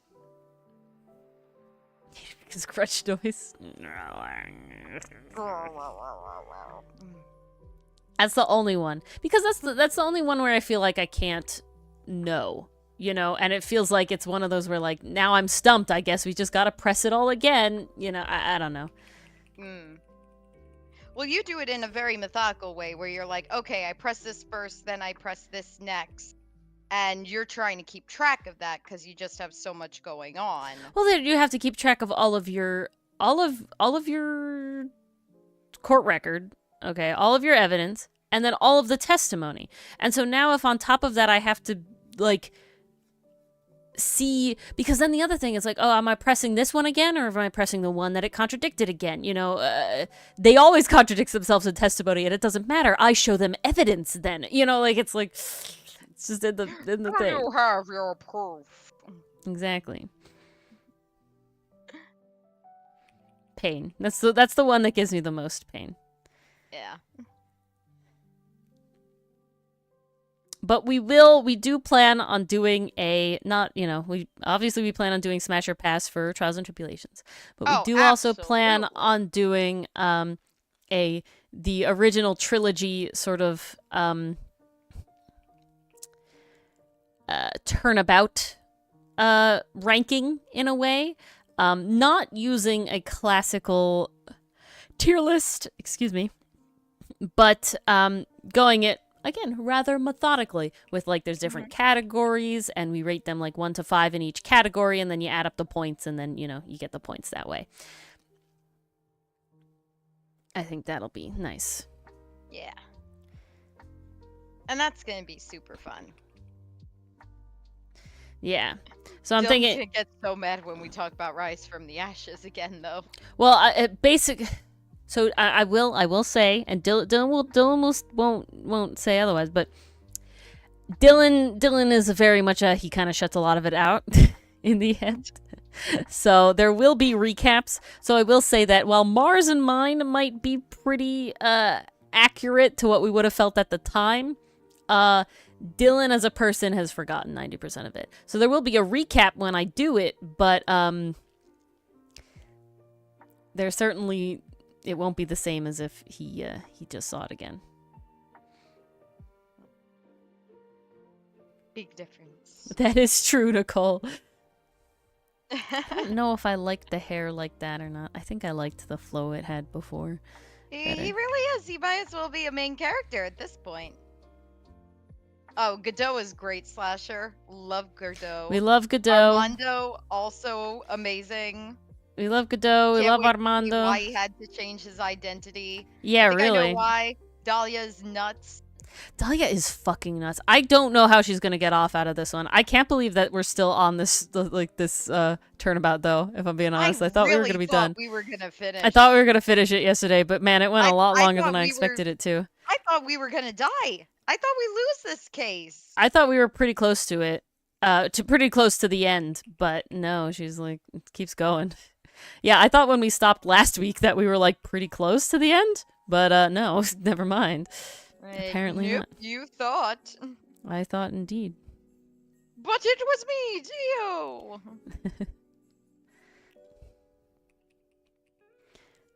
Boop. Yesterday? 2 days ago. I barely know what day it is. Mars came over yesterday. My mother was home all day. It's all freaking weird. My mother, okay, I get my nails done every other Saturday. And so my mother like came in and she's like, "Oh, so when are your nails?" And I was like, it's not today. It's not today, right? I was ready for it to be today. And it's not today, it's tomorrow. But she was home and even she screwed up what day it was. And I was like, "No, Mom, we can't do this." There can only be one person who screws it up. No, it was 2 days ago. There can't be two of us. That is true, Enthuse. I didn't, but I thought it was going to be done. I thought we were like in the home stretch, but no. We were so close. We just got a little bit more to prove. Indeed. Okay. Gonna do this. Woo. Ah. Man, Alright. it feels so weird not having stuff to do during the day, though. Like, I'm usually someone, like, running to school, seeing clients, and just, like, spending every minute of my day preparing something. And now I'm not doing that anymore, or the stuff I'm working on is, like, not as high stakes. And it feels Glares really at weird. Mars! It's not that high stakes. It's high stakes to me. Ori, I'm not spending a lot of money on Outcasts. This is very Trust me, true. it's not as high stakes. I'm spending a lot of time. No. Hi, I'm yes. messing. I'm None messing. you know.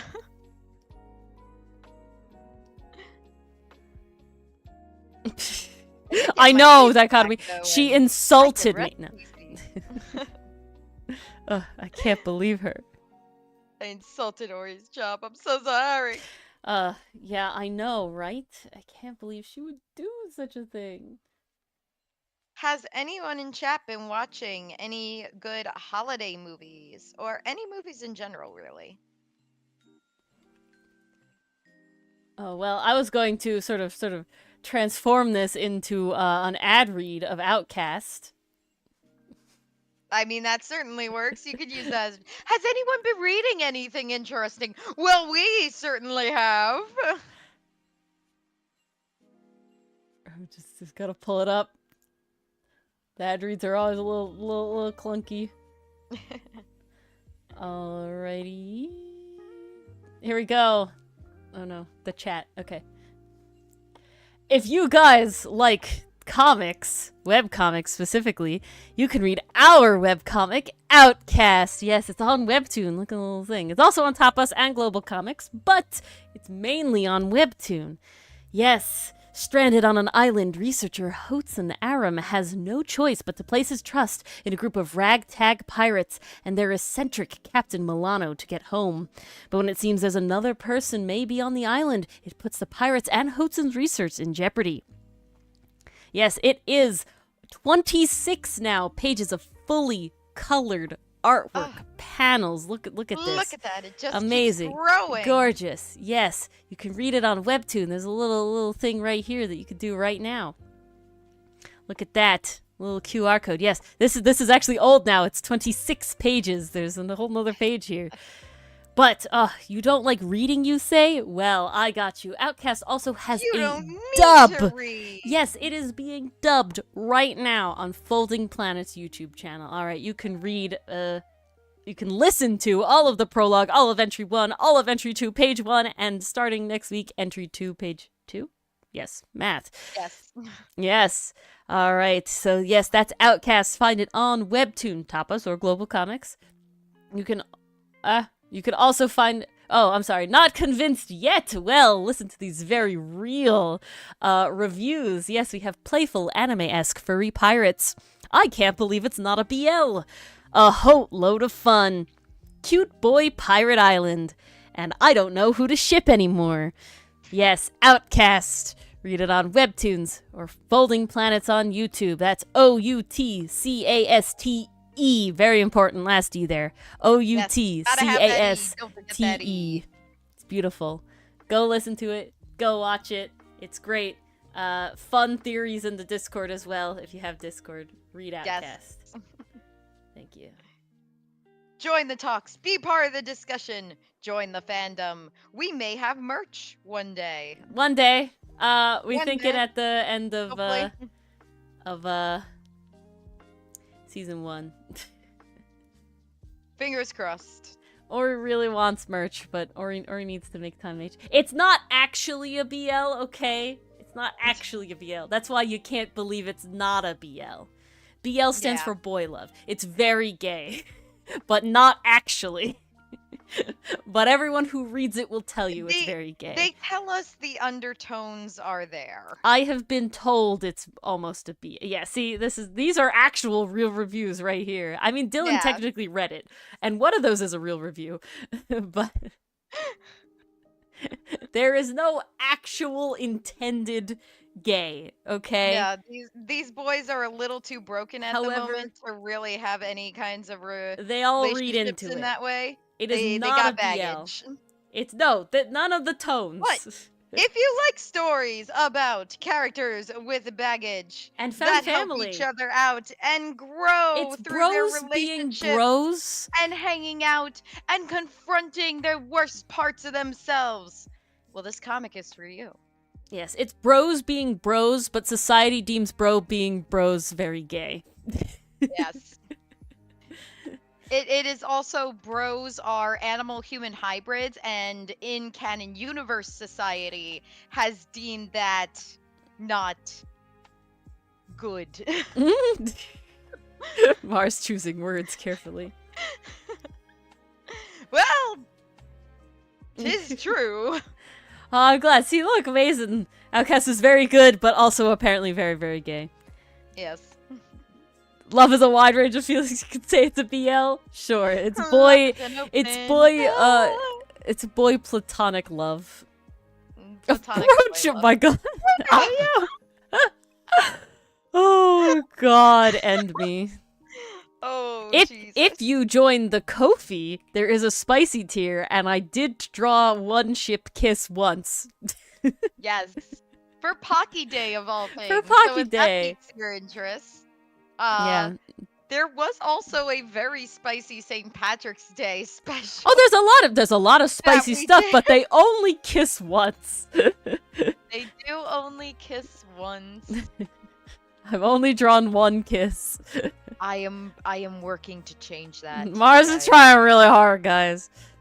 I'm an ace artist. I can only do so much.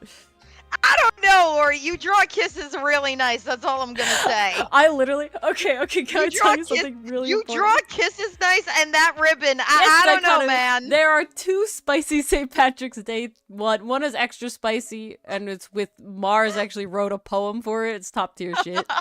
There's also spicy Halloween. There's Crate AU. I'm trying to think about anything. What else is literally on there? There's a bunch of that. Right now there's a lot of butts happening. Yeah. That's the new it's a new one slowly coming out. Lots of butts. Ori's got a fixation at the moment. Well, they were drawn all in once. Crate AU, yes. Stuck in a crate. Crate AU. My favorite ship stuck in a crate together. What I don't even know what else is on the Pocky. It's a lot of Hotsen. The Crate AU, so there's an actual story. Yes, there's a little dialogue for the Crate AU. There's a lot of Hotsen. I think it's majority Hotsen. It is definitely majority Hotsen Milano.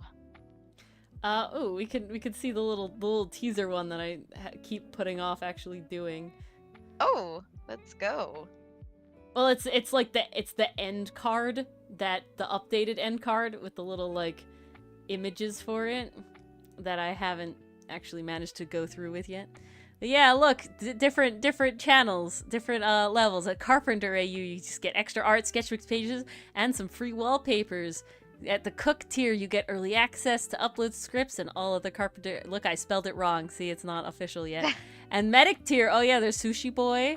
There's this one was inspired by a Vashwood thing Mars saw.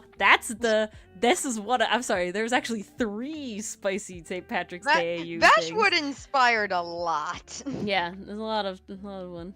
Yes, there's an Ace Attorney AU. You can get that with Cook tier. Yes, you can read it fully. The Morose Turnabout. The Morose Turnabout. That was super fun to write. And Band it's still being AU written. Existing eventually, but it's kind of a little on hiatus. Sorry about that. Life is hard. Yeah. But Band AU is still very the Morose Turnabout happening. Ace Attorney AU Part 1. It's 8 pages. How come what's not a BL? Band AU is basically a BL. Band yes. AU is Band a AU BL. is a BL. They will get together. Band Milano AU is going the to ship be fic for Mars and I Hotzen between needs. Hotzen and Milano. Because we do ship them. We ship It's them just really one of those hard. things where it's like, you know how you watch a friend and it's like, oh boy, if it were the right time, maybe they'd be good for each other. But right now, no, this is a bad time. This is gonna end in blood and tears. B-A-N-D, like musical instruments. We needed Band AU to heal. Yeah, musical instrument AU. Not a bandau. Bandu. Band No. AU. Band AU. So Milano is the lead singer of the band. You got Ferrex on the drums. Or no. Yeah, yes, Ferrex on the drums, Aster on the bass. Yeah, Ferrex is on the drums.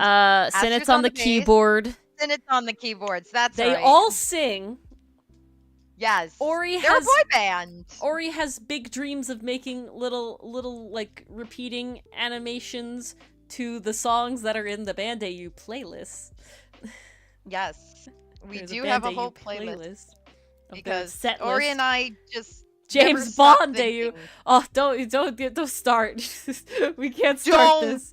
We can't just do finished this. watching Moriarty the Patriot, and that was the I best can't. incarnation of Bond I've ever seen. Oh my god, the whole guys, if you like mystery, you like anime, fucking watch Moriarty the Patriot. If It's you an liked amazing Death adaptation of This Sherlock. is a worthy successor. It's so good. Holy it's so crap. gender, top tier gender. Okay, Oh, gender God, it's real so good, tender. gay real good.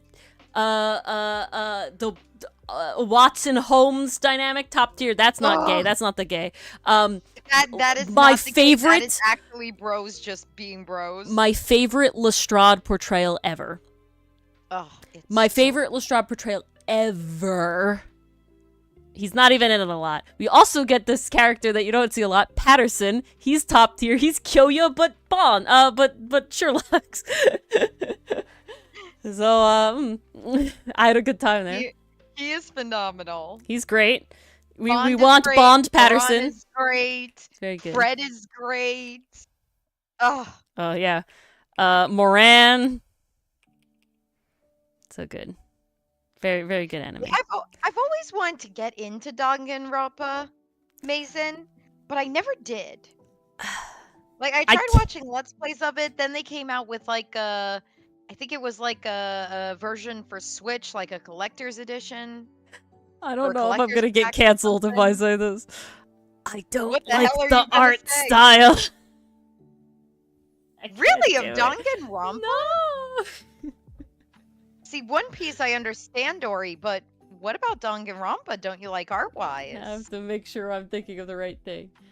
Yeah, it's just the character design, not for me, man. Ugh, it's very dark. Not it. I can't do it. Interesting.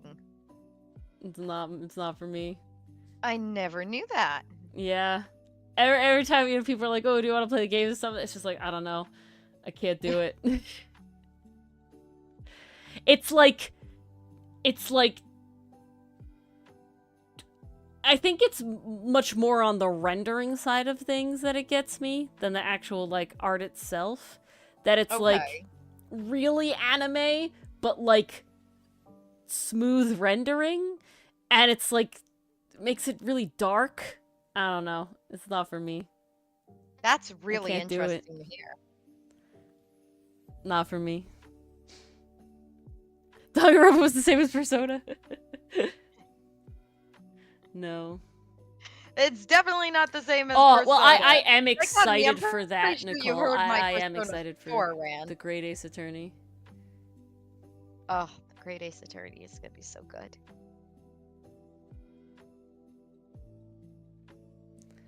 Least cancelable opinion about Danganronpa? Beautiful. I'm glad, Enthuse.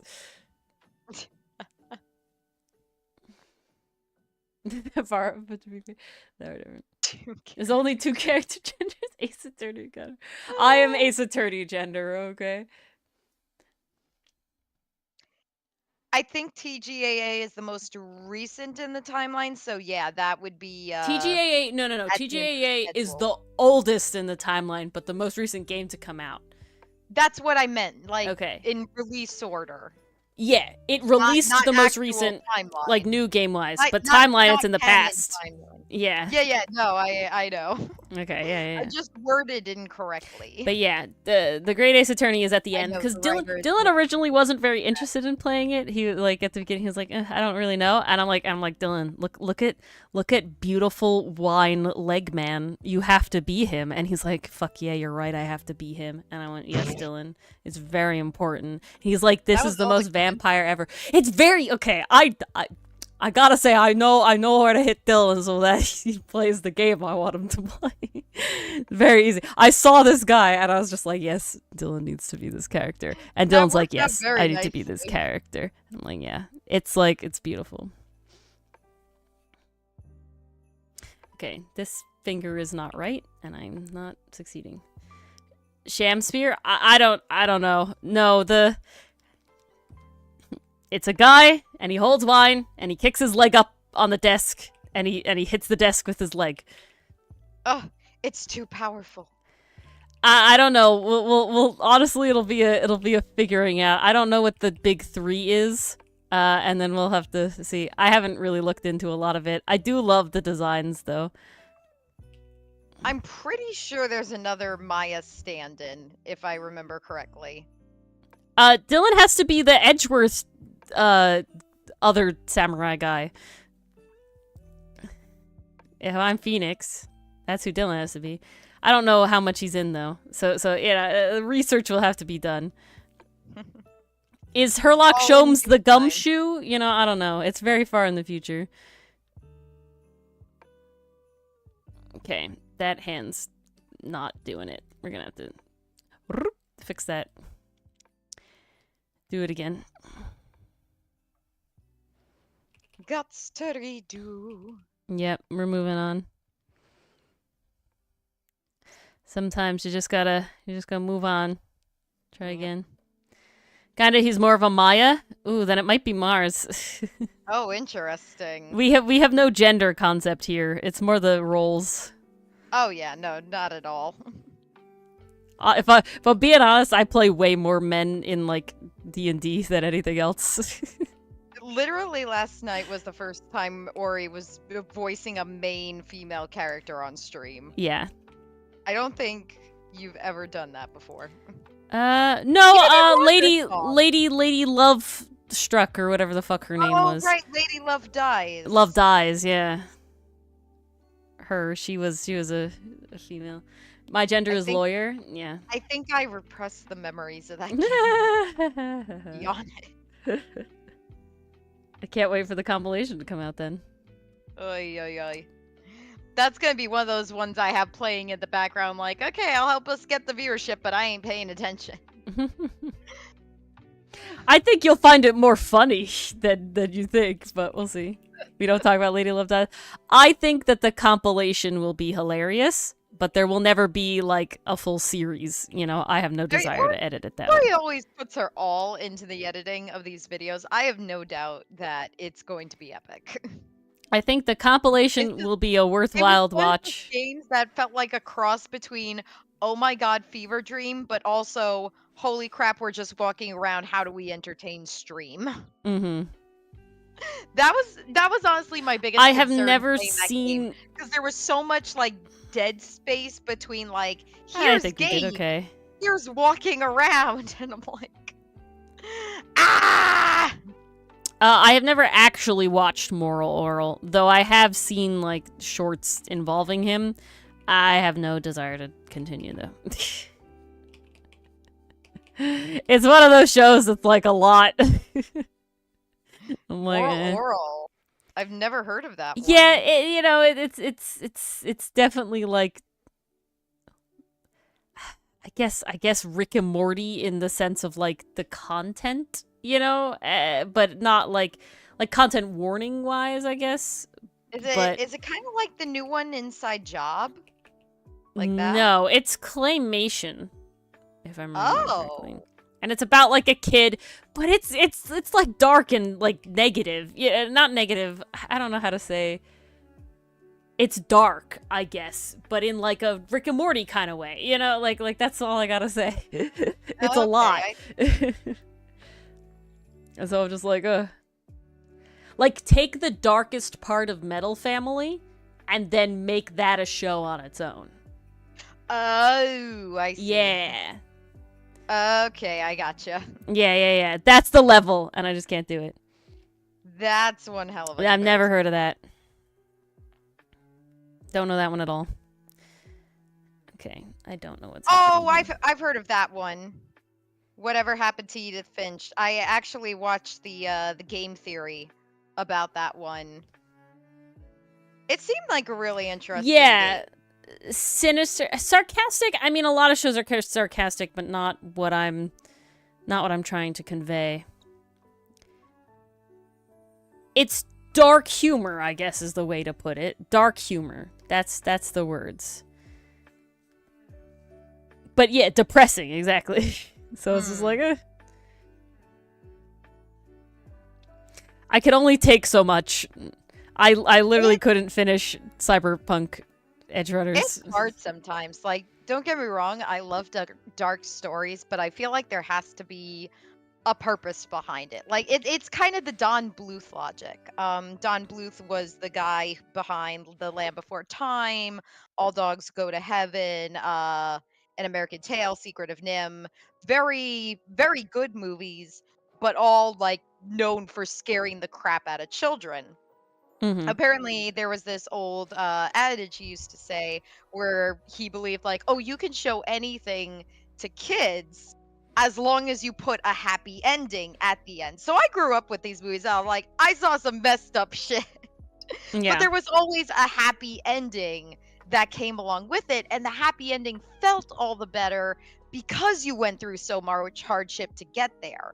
So it's like, okay, if all this suffering is, like, for a reason and it's there to make that happy ending feel even better, like, okay, I'm here for this. Like, there is a reason I like the shows I like. But if it's all like Ori said, Cyberpunk, that one's very much a, oh dear, this is going to go south, and the moral of this story is, like, that it goes south, and then things go south. Grimdark, right? Grimdark is a genre, and it's essentially like, yeah, everything sucks, and it always sucks, and it will always suck, and this is just bad. Like, I can't deal. I definitely like the classic hero's journey. I don't mind breaking away from the trope. I'm trying to think, like, have I watched anything where there was an ending that didn't end so great? I'm trying to bittersweet is one thing, but it has the sweet. Like, it has the sweet. Trigun Stampede ended bittersweet. Yeah, but it has the sweet. Characters that I cared about were still alive, and I know I'm getting a season 2 to help. Yeah, exactly. Kind of tie up only bitter, no.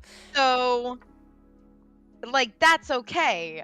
I mean, I guess you could say Death Note, but also, like, Light is doing something wrong, so seeing his downfall is kind of the point. Cathartic. He was always going to fail. Like when characters stay was alive. Over his head. He had a god complex, and he was a narcissist. I will admit, always going to fail. I definitely don't like character deaths, but I can understand them in, like, concept. But they have to be for a reason, and they have to be for, like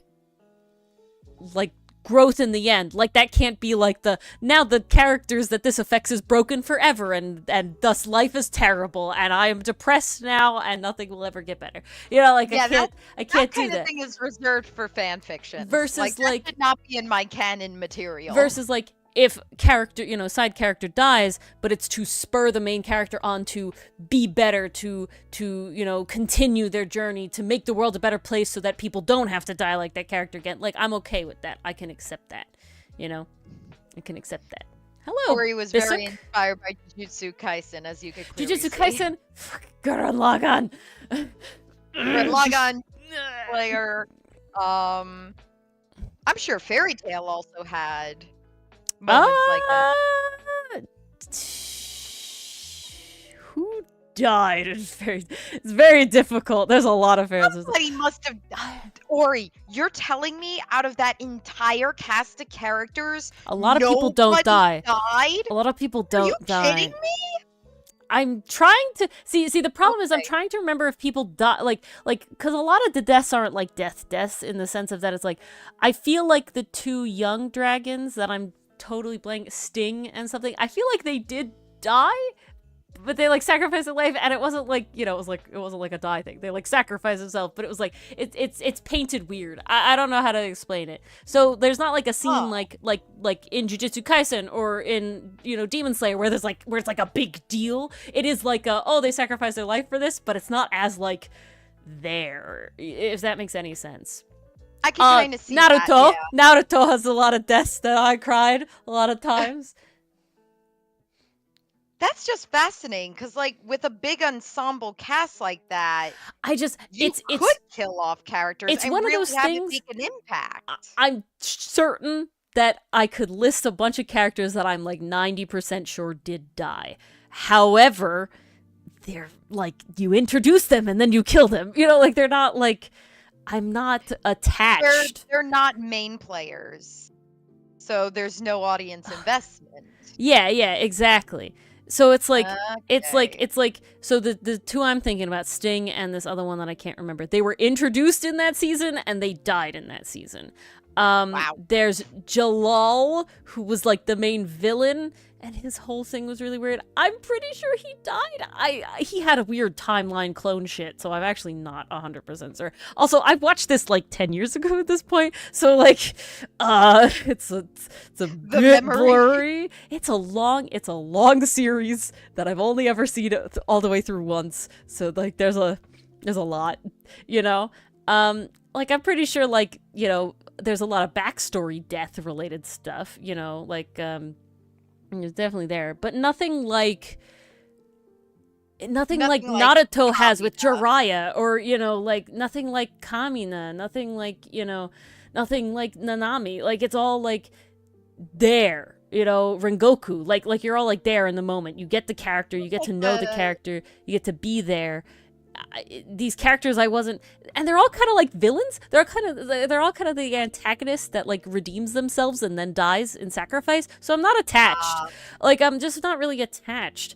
And I never saw the final season of Fairy Tail. I probably never will. It's one of those things where it's just like, it's his life. I don't want to even think about it. I had my time. I don't want to worry about it, anything. Introduced and died, but attaching is me. Yeah. See, Mia, you're attached to her because you interact with her the whole force at the beginning, right? You get to know her all at the beginning, and then she's a whole thing. I'm talking about, like, this is literally the dual antagonist of the season, and the season concludes with this big battle where everybody dies, but they don't die because the time gets wound back, because this other character she doesn't die. She gets really old, so she basically dies. But we already didn't like her, so, redemption and death sort of thing. And then the two dragons, they also, I think, die. And again, I honestly can't be certain if they actually die or not. And it's redemption and death sort of thing. And it's just like, ugh. Meh. PCM, no speaking No. of character death. No. Denied. But yeah, Naruto really gets you with some of its character deaths. I don't know, Neji didn't hit me as hard as I feel like he hit a lot of people, but God did Jiraiya's death get me. Holy fuck, I sobbed as hell. Jesus. Fuck. Whew.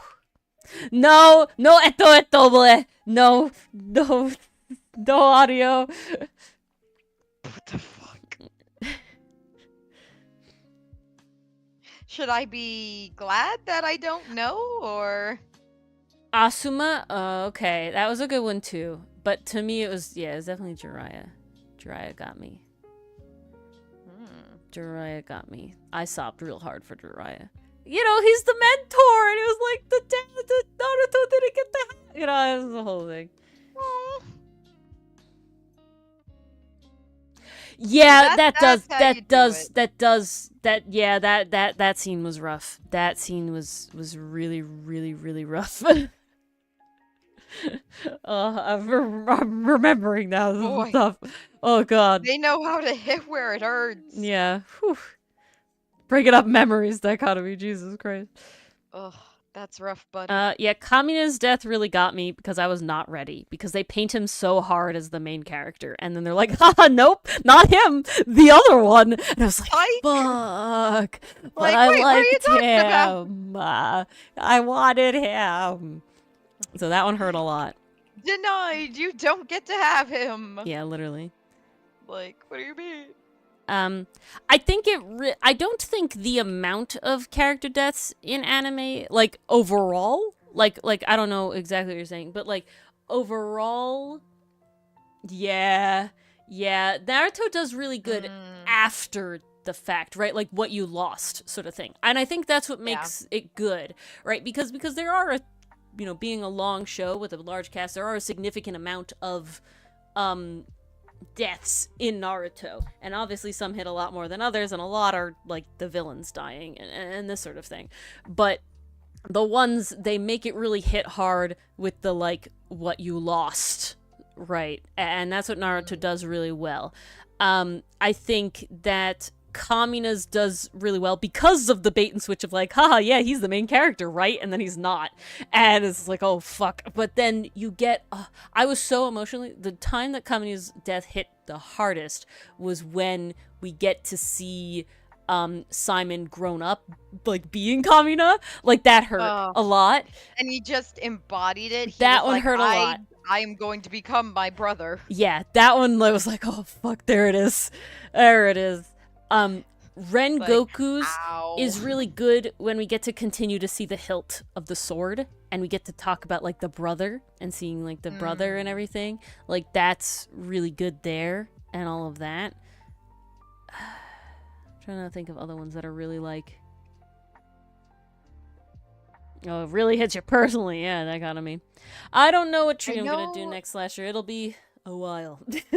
One of the character deaths that definitely got to me, for anybody who has watched Vinland Saga, there was a character death at the very end of season 1 that was just so freaking well done. The main character Thorfinn and this character had a very complicated relationship. Like it was essentially they're pegging you dichotomy. Pseudo father figure, but also not. Like it was a love-hate relationship, and there were just so many layers to it. And then you see this character die, and the main character has such a gut-wrenching reaction to it. And the music just sells it perfectly. That one got me. I was watching that in my college dorm. Good night, Slasher. It was like 4 a.m. in the morning. Good night, Slasher. Thank you for hanging with us. Yeah, it was like 4 in the morning. I decided to binge the last couple episodes of Vinland Saga season 1. And I get to the final episode and it just got me. I was lucky my roommate was gone for the weekend. Because I was just sobbing. What's the anime? What's the anime and the two main characters, like their names are like number 9 and number 13? Oh, Zenkyo no Terror. That one. I think it's 9's Scream. That 9 one and hits. 12. 9 and 12. Yeah. But 12 is shot, and then 9 gets killed. Yeah, and 9 screams. That one is like, damn. That one's rough. That was one of my first anime, and I just remember watching that, and that scream. That one's rough. Holy crap. That one's the real voice rough. actor killed it. Yeah. That Like, one's real he rough did a there. phenomenal job, but holy crow, seeing that for the first time, it's like, okay, that's now imprinted on my brain. But Thank you. I do think the death that has gotten me the most recently is the Jujutsu Kaisen Nanami one. That one. Nanami definitely got That to me. one really hit. Like, it's been a while since I felt like that. Like, Rengoku's death was good, but I wasn't like, I wasn't as invested, I guess. I don't know. Like, it's still good, and it moves the story along, but... We know he's important, and we know he's important to Tanjiro. Yeah. But there's no strong connection there. He wasn't right? important like, to me as much. He was cool, but... Nanami was coaching Yuji, was helping him after Yuji came back from dying. Yeah. And taught him the importance of being a sorcerer, but he was also very kind about it, because he was like, I am the adult, let me handle this. Like, you are a child, you should not have been forced into this world, but here you are, and I'm going to do my best to help you through it. Like, his character did the groundwork. Yeah. Like, you felt the attachment. It was and then the way that they animated it, I was just... Mahito. I can't wait to see Mahito get annihilated by Yuji. Well, I mean, Yuji is chasing him down right now in the last episode Ori and I saw. I'm just waiting for him to get wrecked. Oh my goodness. Like, do it, Yuji. Avenge Junpei. Avenge man turns a party. Avenge Nobara. I hope that I hope that she doesn't have to become your permanent character, PCM. You need Neffy back. I will say, I personally, I don't super enjoy TTRPG player character deaths. That's just a me thing. I just get extra attached, because you are, like, playing as them or playing with them. I'll never say, like, don't do it or something, but, like, I will cry on those a lot. We've just made our characters way too lovable. It upsets me. And Ori got attached. It's literally the reason that I can literally never play a player character that is, like, self-sacrificial. Like, I literally just could not do it because I couldn't have my character die. I would just be so upset. It'd be so bad. I'm so bad. Thus, it makes me kind of a soft DM. I'm a baby DM. We definitely should have died in that hive that you sent us into. But that was an accidental you should have died. That was a me I fucked up the encounter. So, you know, it wasn't meant to be as deadly as it was, okay? It's okay, we forgive you. Well, you didn't die, so it worked out. I couldn't let you die. That would have been so sad. Well, thank you for that. Gillis no. Appreciates it. So there's a couple options, Nicole.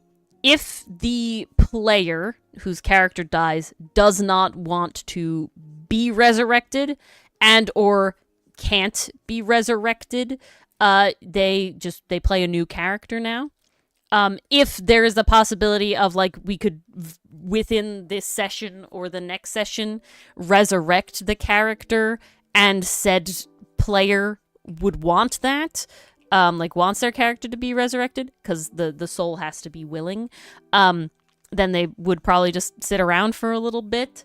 You can see in, like, PCM's campaign, there's, like, a stand-in character that hopefully when their character comes back, they'll get to play her again. I hope. But, yeah, if your character dies permanently, you get a new character. So I've only been in one campaign. Mars wasn't part of this campaign. It was my first campaign where a character fully dies, and it was Dylan's character, and he didn't want to be revived, and I also didn't really have a way to revive him. It would have been a while.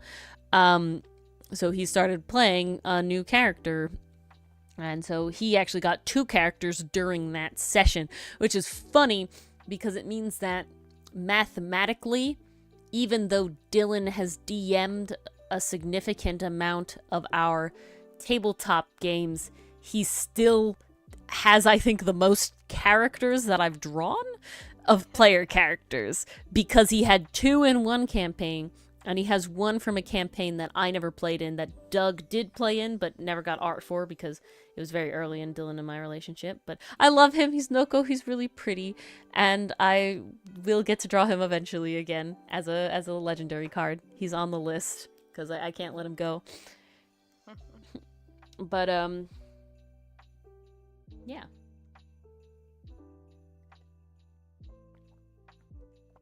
Because I think it makes him have the most, because he has Noko, and then he had Kos, Gromgal, and then he DM'd, and then the next campaign he was Drace, who'd never died, and that was the Stars Above.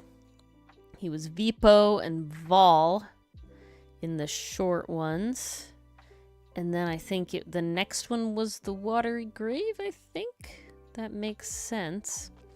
Which he's DM'd. And then he has Ostrogor. He DM'd the Heist, so he doesn't have one there. And I feel like that's it. I think that's 7. I will say this again and again. Well, I know you're a forever DM, aren't you, Dichotomy? We, as a table, are incredibly privileged in the TTRPG space. Oh, very much. As like a whole thing. We are privileged that we get to play spoiled. incredibly regularly weekly, and we get to have no one as a forever DM.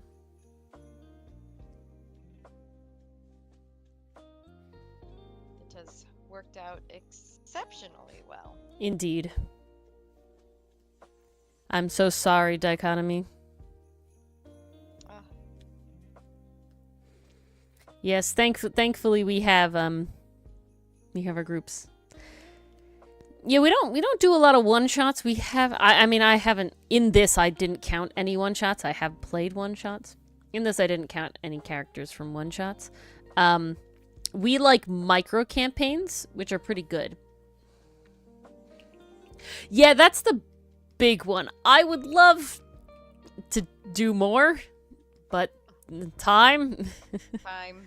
I don't know how Jamie does it. I think that's all Jamie does. School and TTRPG. Because God, if that's not all they do, I don't know how they fit anything else in. Power to them. Jamie has like 7 games going or something. Like, I don't even know. 7? They're all players. They're not DMing any, but yeah, it's like nuts. Jeez. Yeah. And I'm just like, oh my God. That I had no idea. It's like 5 or 7 in there. It's up there. My goodness. Yeah, I know. Yeah, that's up there, all right. You gotta force one of your players to try to be a DM for just a micro campaign, Dichotomy. Yep. You gotta say trade off. Give me a little break. The problem is I'm thankful that I play with the table we have, because mainly Dylan, has made me incredibly picky about DMs. We tried to play once with one of his friends from high school DMing for the first time, and it was a shit show. And I left the campaign. I couldn't do it. It wasn't worth it. Dylan constantly wants to. Told me about? Maybe. The college ones are other ones that I've ditched when they DM'd. And I was like, I can't do that either. And then, Dylan constantly wants to do, like, something with his, like, work friends, play a campaign. And I'm like, Dylan, I would totally play if you're the DM. Because I gotta tell you, there's 3 DMs that I'm okay with, and one of them's me, and the other's your brother. The other one's you. I gotta tell you. Yeah, DMing's a lot of work. DM, I trust Dylan. I trust Doug. Yeah, that's it. Dylan, I will say, is probably objectively the best of us, but Doug and I do a good job. Oh, most definitely.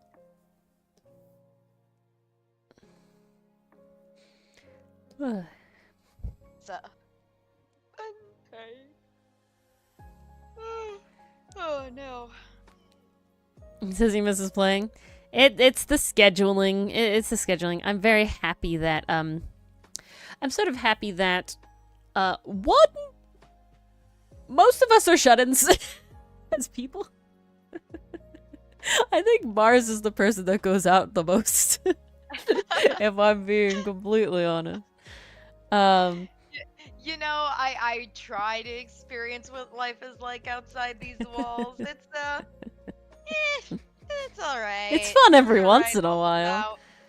It's fine every once in a while. Sometimes when but that also battery it's the fact that none of us have like children or anything. When you get to like an age where you have children, it's like a problem. I also don't expect any of us to have children. So, you know, we might get good. I mean, we're pretty good on that front, honestly. We're pretty stuck on that front. We'll all have furry children. Yes. That's about it. Hey. Less of an introvert when you don't watch anime on your phone? I see, this is the thing. I would 100% say I am not an introvert. This here, this is the fuel. The reason I can stay awake this late is because we're having this interaction. I see Mars on Fridays. We do our whole thing. It's great. I'm awake. I'm present. I come back to my room and I sit alone and I go, ugh. Because now I have to be alone. That's the hardest thing, keeping your energy level up when you're alone. I could never be... This is interesting, though, with introvert. In that, and I find this with myself as well, is that there are some people I hang out with, or exactly is definitely one of them, where hanging out with them replenishes me, and I feel more awake, more alert, I feel ready to do stuff, like, it recharges my battery. And then there are some people I hang out with where it's like, okay, I love doing this, but wow, that drained me, and I need to not see anyone for the next 3 to 5 business days, thank you. I have the problem... Nothing against these people at all, it's just, it's a difference that I've noticed. And I see people online also noting this difference. I think it's interesting. I have the problem where it's like, one, I don't want to do anything alone, okay? Like, in the sense of, like, chores? I could clean my entire room if someone helps me. If someone sits in the room. I kept her company while she drew the panels. We would literally just sit on Discord calls and just talk. When Dylan or I drive in the car, we're just on the phone with each other, right? Like, it's just talking. I would call my mother constantly. You know, when I was working my other job, I'm constantly driving around. So I would call like my mom on her lunch break, or I would call Dylan and we would just talk. Like, driving home from work is just talk. Dylan drives to my house and calls me on the phone. He's coming to see me. But for the 45 minutes he's driving to my house, we're talking on the phone together. Okay, it's great. It's lovely. I could be wide awake this entire time. Okay, it's not draining at all. I could go on forever. Okay, it's great. Very much like a con vibe, right? Like, yeah, you're being social, so you're constantly getting recharged. But the second that that charging isn't there, it's just like, and now I don't want to do anything. Not because I was drained from the activity, but because now the energy source has been removed, and I realize that I haven't slept in 8 days. You know, like, that sort of, like, it's like, oh god. My battery is gone, no! Nuts. No, 100% enthused. Constant. So, I cannot be in a car with silence. My father gets so annoyed at me about this. I hate sitting in a silent car. I can't do it. I can't be in my house music going. No, I can't do it. I sit here. My parents were out for today. They were going shopping. They left at like 8 a.m. And I'm up and I'm like, it is too damn quiet in this house. I'm just blasting music for the next 5 hours. I'm blasting music, I'm listening to YouTube videos, but it's like not with headphones on. It's just out loud because like this feels unnatural. I need noise. I need noise. I need to do something. I listen to music in the shower or sing in the shower. Like, it's got to be something going on. I sit here and draw art, constantly listening to something. I'm unable to do my art thing if my like list of like YouTube videos I can listen to goes away, and then I go back into listening to like the same songs on repeat for way too long. Like, it has to be different, right? Or it's like then I find a podcast, or then I find a thing. No, literally. It's so much. It's like I can't do the silence. My brain can't function on the task at hand if it's not tuning something else out. I don't know why. A sign of a brain thing, but I don't think so, because it's not like I'm constantly switching. Like, if I'm writing something, I obviously can't listen to anything. Like, I can't, like, it has to, like, I can listen to the lo-fi because it has no lyrics, but I can't, like, if it has lyrics, I can't listen to it, or it's like someone talking. I can't write and do that. I can't, like, that's silence. And also, like, editing the Ace Attorney videos. I will say, editing the Ace Attorney videos can be draining because of this fact. Because I'm not having that, like, honestly, probably kind of like parasocial, hey, good night, Mason, relationship with the people reading me Reddit stories.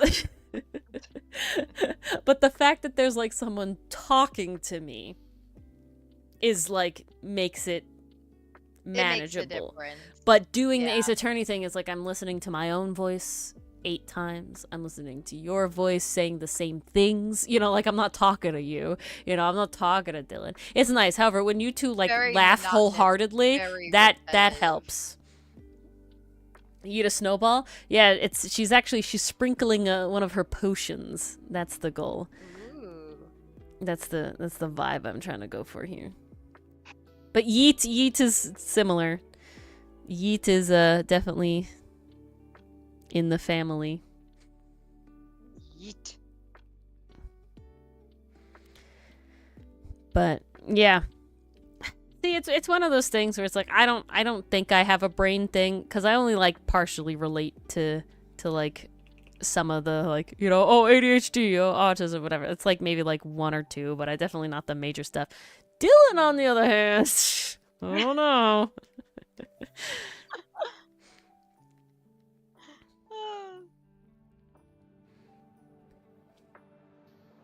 But yeah, I am definitely an extrovert that mostly just likes to exist with people in the same house. I don't think I could ever live alone. I'm very happy. I think I'll go for ambivert. Yeah, ambivert. I feel sometimes like it's a vibe. Introvert, sometimes extrovert. I think it also depends on the situation. Like if I'm at my job and I need to be bubbly, I can do it. Like I can turn it on and turn it off like a switch. But then I think I know what it is. Where I'm like, I am dead. I think ambivert is a good example, but in the sense of like doing something you enjoy and desire, like prep, I guess is the best thing.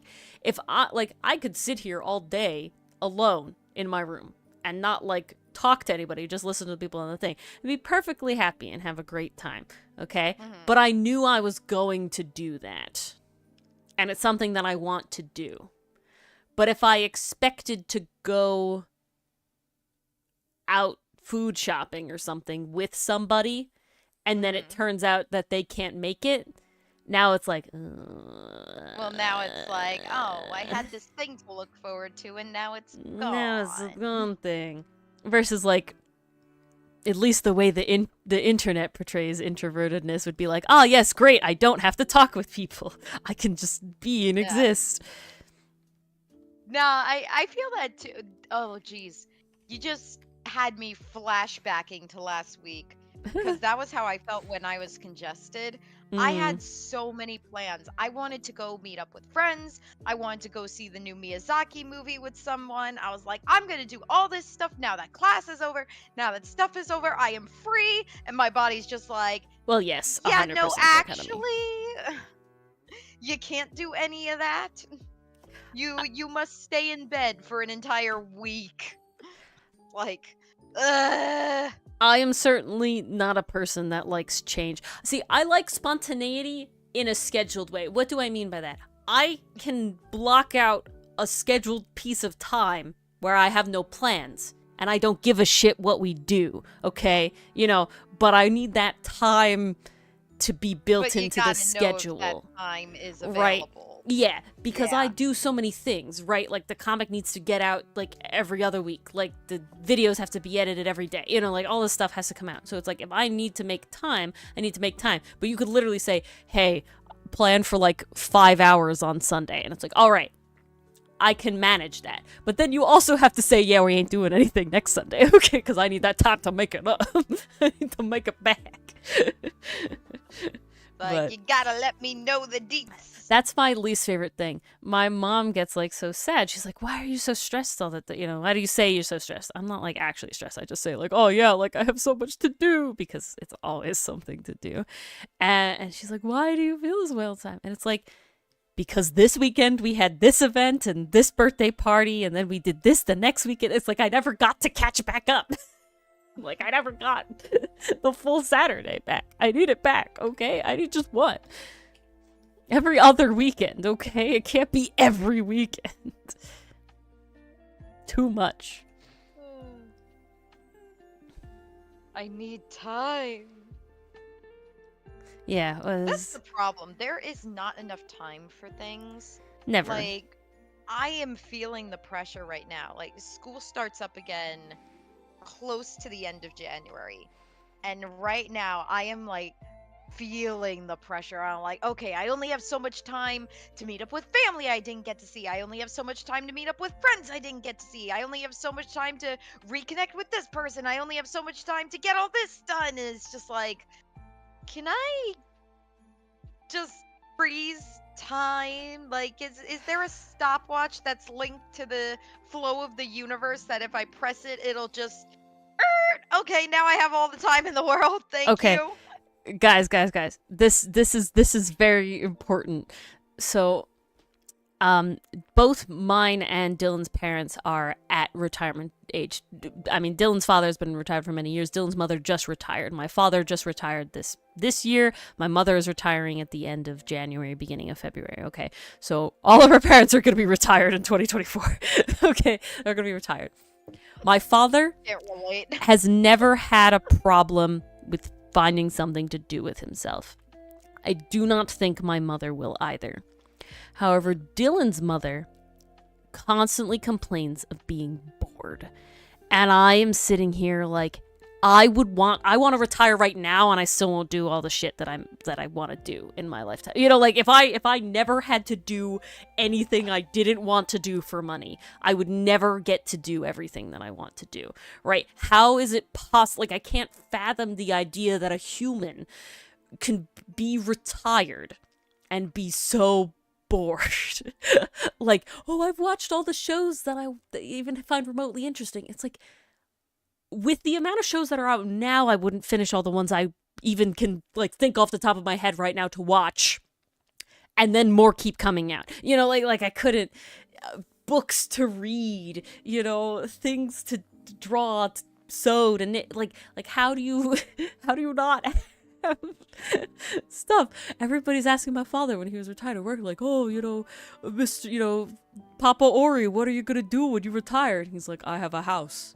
Has he done much for the house? No, he's done woodworking and metal detecting and all this other stuff. And it's just like, how do you not have things you want to do? I don't understand. I can't imagine this. What are you gonna do when you tie literally everything else? Anything else. I can't imagine. Oh my goodness. It's nuts. Would Ori live forever? Yes, I would want to live forever. Because I still somehow wouldn't be able to do everything. Until the heat death of the universe. It's just not possible. You got so good. Induce how? I don't understand. But it's great. You use that time to call and catch up with a Well, friend. I guess like you did there's always something, though. something to fill Yeah. the time. Dylan's mom is like, can't even think of anything. There's just nothing. Yeah. Oh. I could be trapped in my It room. literally just sounded like you were in without pain right I was then. because I could be trapped in my room right now without electricity, and I'd probably be fine for a week. That's just in my room, just in my bedroom, my sole bedroom. Damn. I have 5 instruments in my room, 6 instruments in my room. I have scrapbooking supplies. I have books I haven't read, more books I haven't read. Seriously. I'm sure there's a sewing project in there somewhere too. No, the sewing is in the basement. That's why I had to confine it to my room. There's books I haven't read. There's, organizing. That's just an easy one. It's just like, I have sketchbooks in my room. Don't need electronics for that. I'm saying empty sketchbooks. Multiple empty sketchbooks.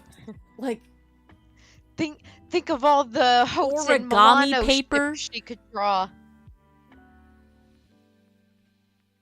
Okay, I'm sorry. There's 6 different instruments. See, it's really funny you say that. I gotta be honest, I don't relate to that. I love organizing stuff. Every once in a while, I like organizing if you stuff. gave me some papers to organize or file, or like, here, I have some books for you to put away, I would be like, yes, I am happy. Just give me some music in the background.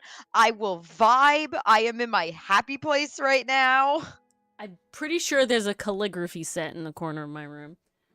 I have offered to come over to friends' houses and offer to help clean their rooms because they have told me clean like, I can't do it.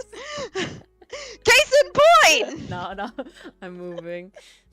But all I'm that saying just tells me you'll need even more help. is that just I couldn't imagine being bored.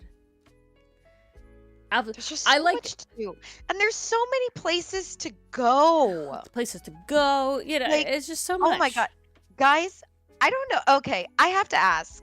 Maybe this is a me thing. Maybe this is a like limited experience kind of thing, but there are just sometimes I have these moments where it's like, wait, I'm an adult. I can do this. The very first moment I experienced this, it was a couple summers ago. I was working at a daycare, and it was a daycare located in my local church. So it wasn't too far, and there was also a shopping square right next to it. And they had a 7-Eleven there. Now, I was working over the summer, so of course, one of the days that I'm working is July 11th, 7-Eleven. So they're giving away the free slushie and everything. I'm leaving work that day, and I think to myself, man, it would be really cool if I could get a free slushie, but I can't. And I'm like walking a couple paces to go back home, and then I freeze, and I'm just like, wait, what's stopping me? Yeah, why? So I turned around, and I was like, I'm getting myself a free slushie. Let's fucking go. Oh my god. And I got myself my slushie, and I was like, but it's like little moments like that where it's like, holy shit, I can do things. I actually just had a moment this past week where I drove myself to my doctor's appointment. I drove around shopping for Christmas gifts. Then I decided, oh hey, I want ramen for lunch. Guess what? I could just go drive there and buy it. I don't know. Has anyone else had these kinds of epiphanies, or is it just me? No, it's definitely happened. Am I really that sheltered? No. I think that's more of like it's drilled into your brain about like having to ask, Yeah. And then every time you order delivery, Yeah, I order it really delivery so is. much. But it's just it's you're a child for so long that, especially if you're a good child, you know, like a goody two shoes child. Not, you know, that's a negative way to say it. But if you're like you're not absolutely. a rebellious child, you know, that it's like you're just so drilled into that. No, I gotta ask first. I was right? the goodiest of the two. I gotta ask first, and they're gonna say no or something, right? Now so I'm it's in just my like rebellion that was like phase. great. I honestly, for me, it was really bad. I like when I worked for my old company, I had the realization that I could just drive through the McDonald's drive-thru and get just fries. That was a dark day for Ori. Ori has eaten way too many McDonald's fries. I was about to say, why was it a dark day? Exactly, Nicole. You don't have to tell anybody. Yeah. It's like ooh, you just do it, and you don't need to justify it. when I had do my it 'cause you want it. when I had my job, I with this other company because I made like a lot of extra money. I joined a ton of like Ko-fi and Patreon creators and stuff, and I was like, I don't have to tell anybody about this. This is for me. I bought a lot of stuff. Definitely bought a lot of stuff that Ori doesn't need. For some reason, buying things didn't trigger that in me, but going places in my community by myself did. I don't know, it's just fascinating. The psychology Otherwise the behind delivery charge won't be worth it? No, Yeah, I'm those delivery so charges are rough. lazy that I'm like, fuck it, the delivery charges. I would much rather eat in my own house than have to go out and like go somewhere. Somebody else could do driving. I don't like driving. Don't make me driving. I love driving. I am honestly kind of surprised how much I love driving.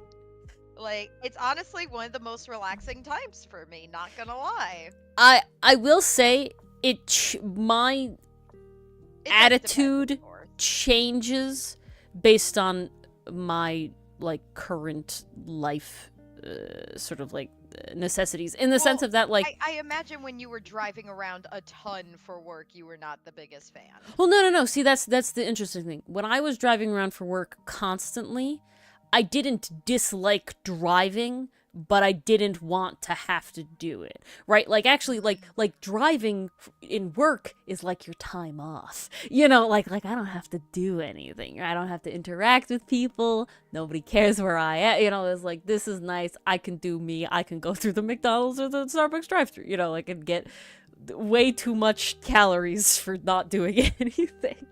But then it's like, yeah, it's like I don't want to have to drive because I do it every day, but I'm not like, it's not like I don't like it, I'm just lazy. Now that I'm not driving all the time, it's like, I really don't. Like, you get kind of uncomfortable with it again, right? Like, I don't drive very often, so I'm not as like, well, but versus the highway. I know this is really weird. Long road trips, and you finally get on the highway and it's not like really crazy traffic or crazy people, and you just get to like drive down the way. I'm like, yeah, fuck yeah, I'll drive 8 hours. I'll drive 12 hours. So yeah, you know, fuck this. But the second it's like, oh, in the city, I can't do it in the city. I can't. God, no. That's a nightmare. I No refuse. one should ever have I to do refuse. I refuse. Terrible. Highways are bliss. Yeah, every They time are. Dylan and I like go on like a road trip, the longest we've been on is like 6 hours. It's like, oh yeah, like we'll totally switch off, and then the person driving is just like, no, we're good. Oh, we're good. Like, I'm good. No. This is nice. It's okay. Don't need to I'm switch here off. for it. You hate driving even on highways? I hate driving around town. I hate driving with the stoplights. I hate driving with the whole thing. You know, the city, like I said, horrible, terrible, no good, very bad time. But the second that you're like on like one of those interstate highways and you don't have to make an exit for like 162 miles, it's like, fuck yes. This is the shit. Because I'll also say I'm not somebody that changes lanes very much, so I'm not trying to think about it. Oh, I'm not lane hopping. There Yeah. are other nutzos out there that'll try it. No. I ain't gonna be one of them. I'm in the middle lane, and that's it. That sounds so fun, Enthuse. Where did you guys go? Ooh, yeah. Dylan and Doug are going on a long road trip next, technically this week. It's Christmas week. That's why we're going to be playing Cold Front instead. Oh, they're committing to it? Oh, yeah. That's what they're doing. That's why they're not here. Dang. Okay. Oh, no, it's not the really long one all the way west. It's south to their parents' house. Oh, okay. So it's not that long. Well, I remember we had talked about one. Yeah, of them no. We were, I'm very having thoughts. I am very curious to see what stories I'm gonna hear after this one. During this one. I don't know. You like in a city? You live in a city. I wish the world was more I wish the world was more pedestrian friendly. Yeah. It would be nice. The worst is living close enough to a city that is walkable, but not close enough to be part of the walkable part. That's the sad part. Don't worry, it's dichotomy. I'm just messing. Very nice. Dylan and I, we've done a few road trips.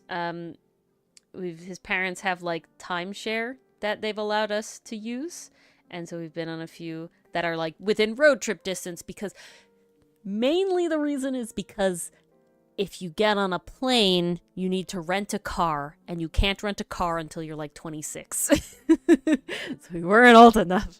Dylan's old enough. I'll be old enough next year, but Dylan right now is old enough. So, yeah. Boo. Yeah. Boo renting rules, yeah. I thought you were saying boo renting rules. Yeah, I'm pretty sure it's 26. It's like an insurance thing. Yeah. No, it is. I remember in college, I was part of an astronomy club. And we were organizing a trip to go to one of the museums that was a couple hours away, and we needed a car to rent. So being someone on the e-board for that and being the okay, it looks like it varies.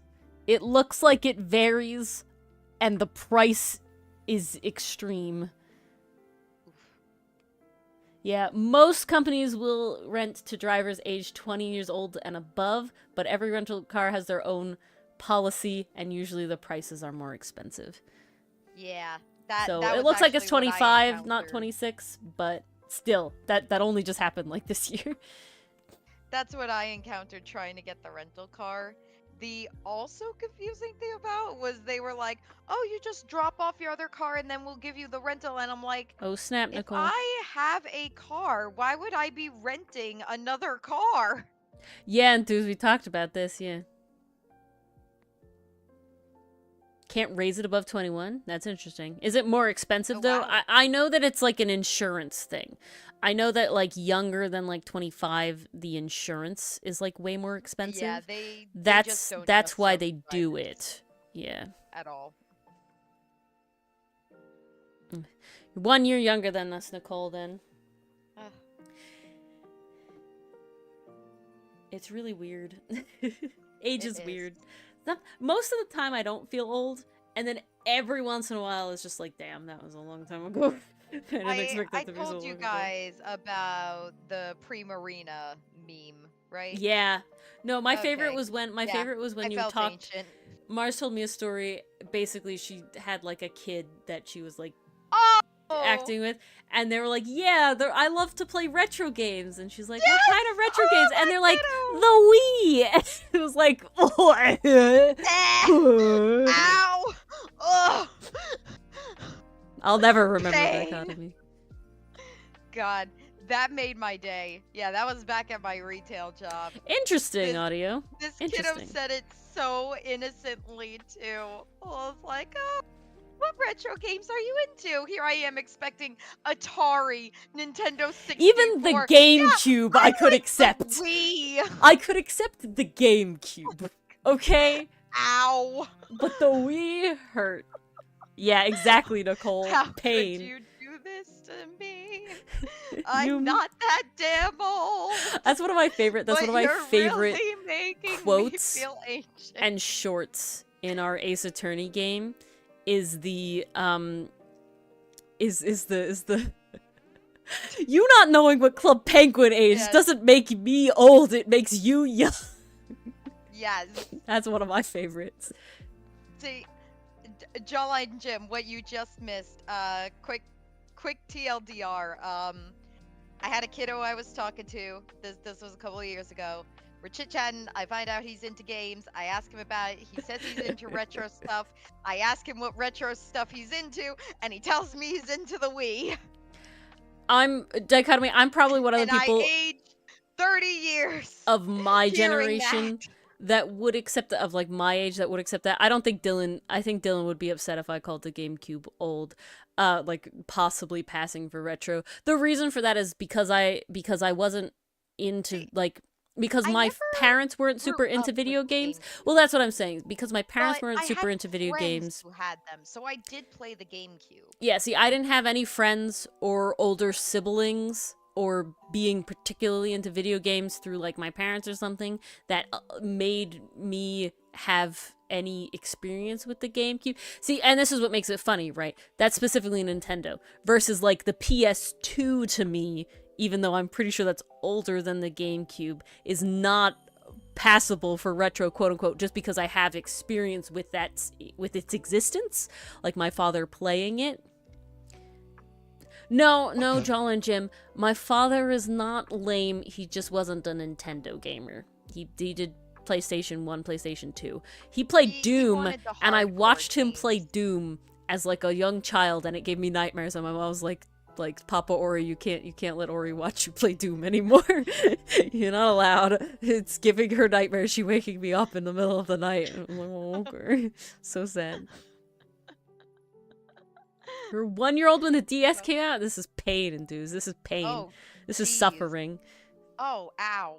Ooh. No, I honestly, being of the generation that Mars and I are, and I think most of you are, is Gen Z. Technically, I'm pretty sure Dichotomy is a millennial. But, the rest of us are definitely Gen Z. But especially us older Gen Zers are such in the millennial space a lot because the world started moving really fast when the internet became a thing. You're on the line? Okay, Zennial. You're with us then. I accept it. Earlier mobile games retro? Oh, that's terrible. Do you want to be a millennial or not? You can pick. If you want to be Z, I'll call you Z. I'm happy to have you be Z. Your choice. Please. I'm happy to have you be Z. The point I'm trying to make is that so many things I can relate to on both ends of the thing, right? Especially like, so I have 2 younger cousins, and though they're, you know, a good half decade younger than me,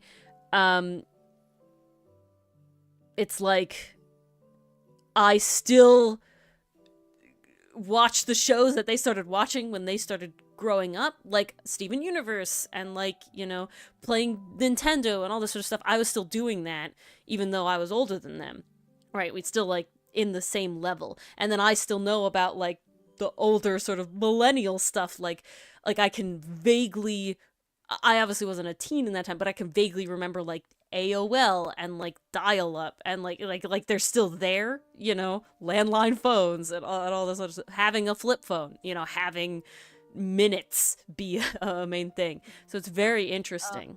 Buying minutes for the track phone, yeah. 2006 Classic. Kids are evil to you? Deb, it's the Fortnite kid division? I don't know. I'm trying to think of like children significantly younger than me that would be like Fortnite. I mean, honestly, I will. With children significantly younger than me. But I think they're so young that they're Gen Alpha, are they not? Yeah, I think they're pretty in that age bracket. Okay, that's what I thought, Jolly Jim. Not a. Definitely still pretty good. I think it's. Oh, I texted with a number pad Dichotomy.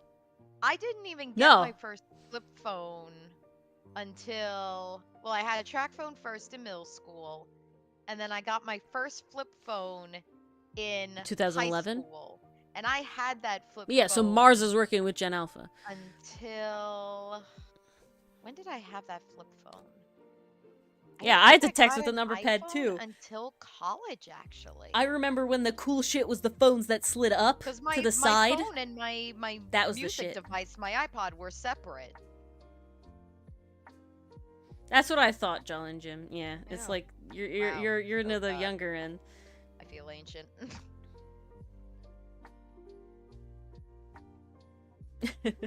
But yeah, I remember when my friend, so I had the classic Razor flip phone, the pink Razor flip phone, which was the hand-me-down from my mother. Okay, my father had the gray one, the charcoal gray one, and my mom had the pink one, and my favorite color's pink. So that was like the whole thing. And I got that in 5th grade because I started staying after school for like Girl Scouts and stuff, so my mom wanted to be able to like call me and everything. And I remember like everyone having to like manually put your number in the phone every time you got a new phone. I managed to only have 1 year where you had to change your phone number when you got a new phone, right? Because that was the big thing. When you got a new phone, you kept having to change your phone number. And then I think carried over. I think the flip phone I had, the Razor, had one number that I'll never remember.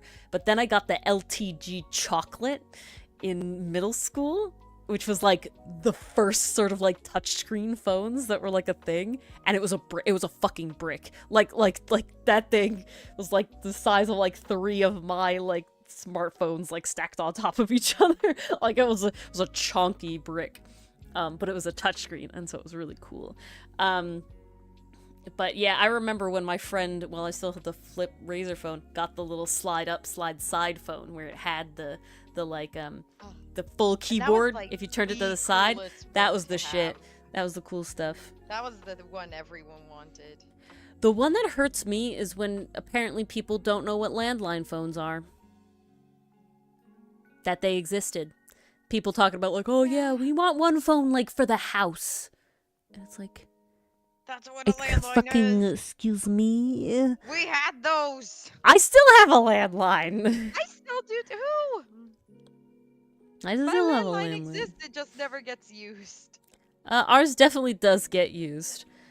But it's like, yeah, it's just like, are you kidding me? I remember floppy disks. I remember using floppy disks. Interesting point, Nicole. I remember. Oh yes, I do. Music sensations that we grew up with. Like there was always some trending artist, especially middle school and high school. That sucks dichotomy. I feel like that almost doesn't exist. Like I don't know if kids in middle school and high school right now, like maybe they do have that one really popular artist that everyone clamors for, but I definitely don't hear about that artist. I would disagree. I think that's a thing still. Taylor Swift is still really big. But like Dua Lipa, Lizzo. Oh, young? You're thinking like young one? I don't know. Yeah, I'm thinking like who are the They were always older in these generations. Olivia Rodrigo. They're all, you know, okay. what's her name? Billie Eilish. She's young.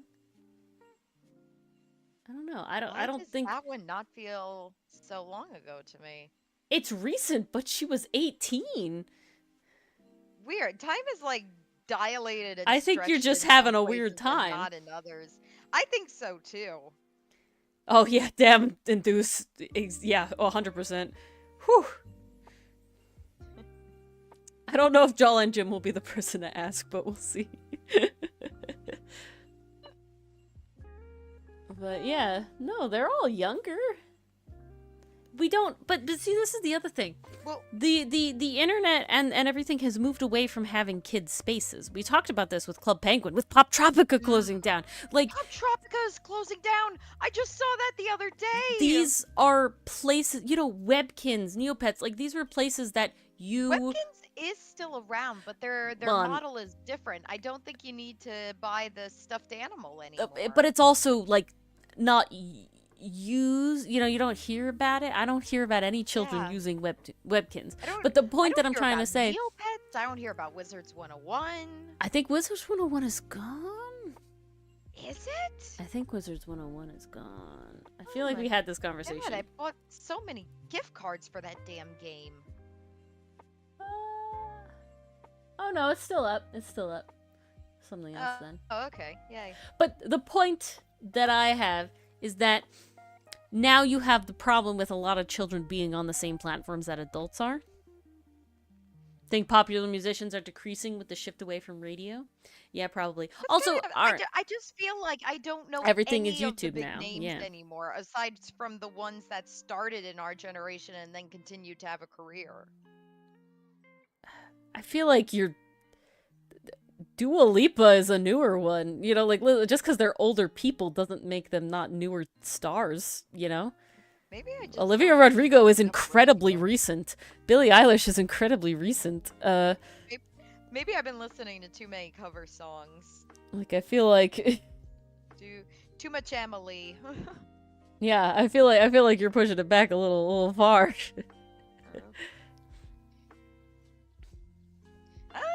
Seems like Enthuse feels similarly.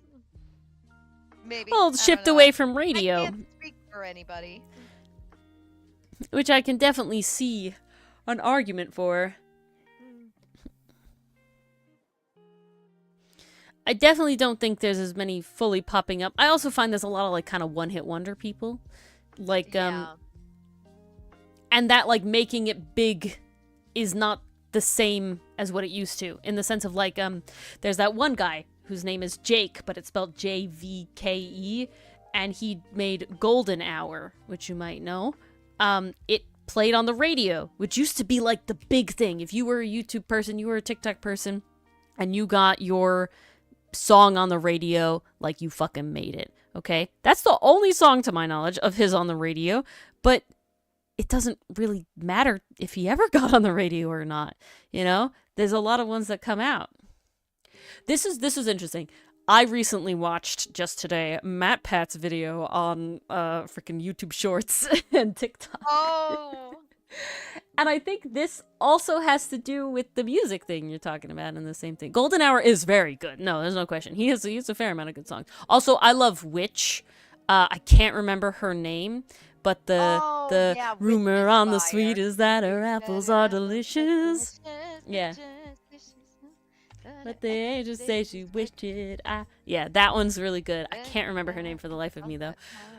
But it basically, it talks about how that, like, with passive content, like, you know, TikTok and YouTube Shorts and Instagram Reels and everything, that you're not learning who the actual people are. I bet you could name a ton of songs, Mars, that are new and upcoming artist songs. You just have no idea who the fuck they are.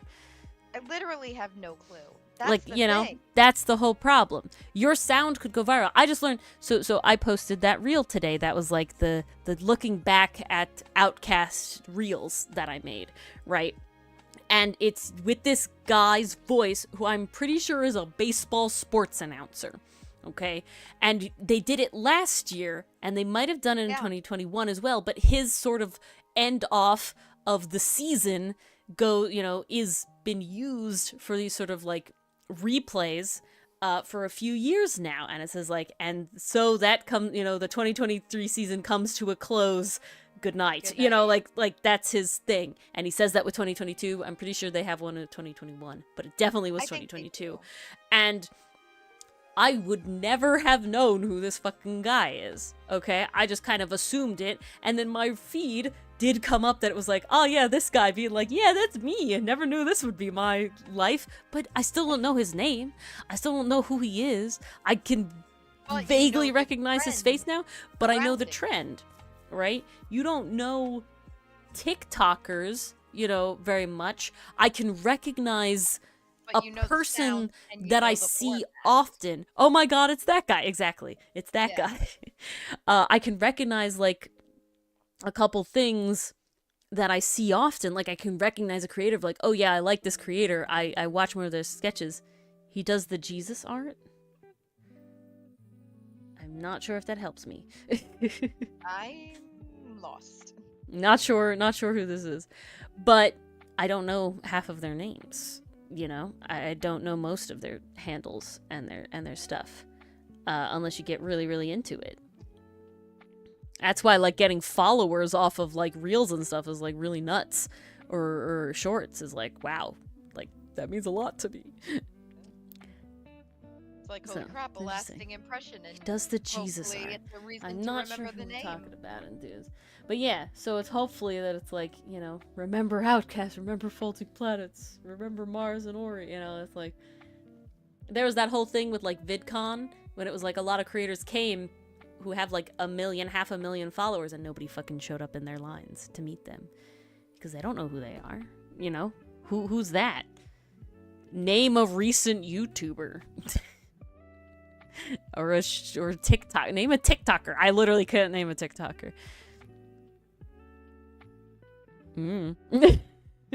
How times have changed.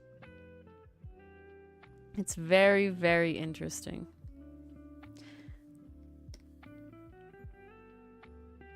Folding Planets, you do win. Or just Origami. You do win. That's why it's honestly really, really... 100% John and Jim.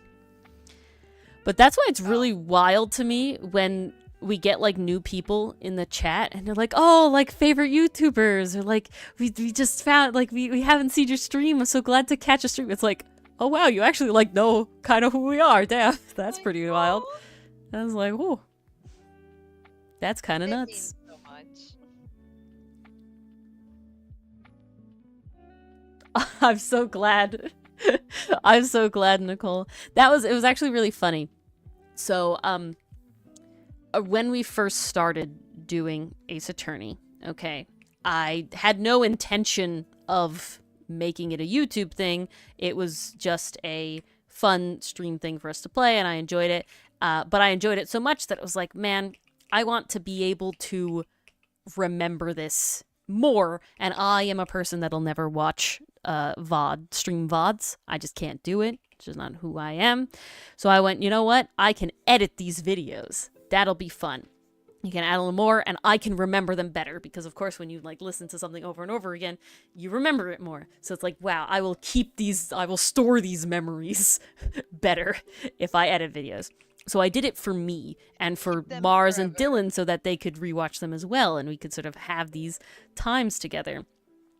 At the same time, I knew that YouTube Shorts are like the thing to get seen, so I was taking the streams and I was taking 7 moments out of a stream and making them shorts.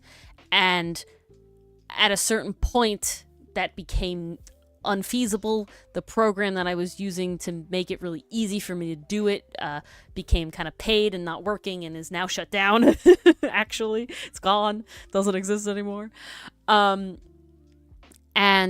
I was really like just not doing it. I just didn't have the time to go through the stream again and do that and everything.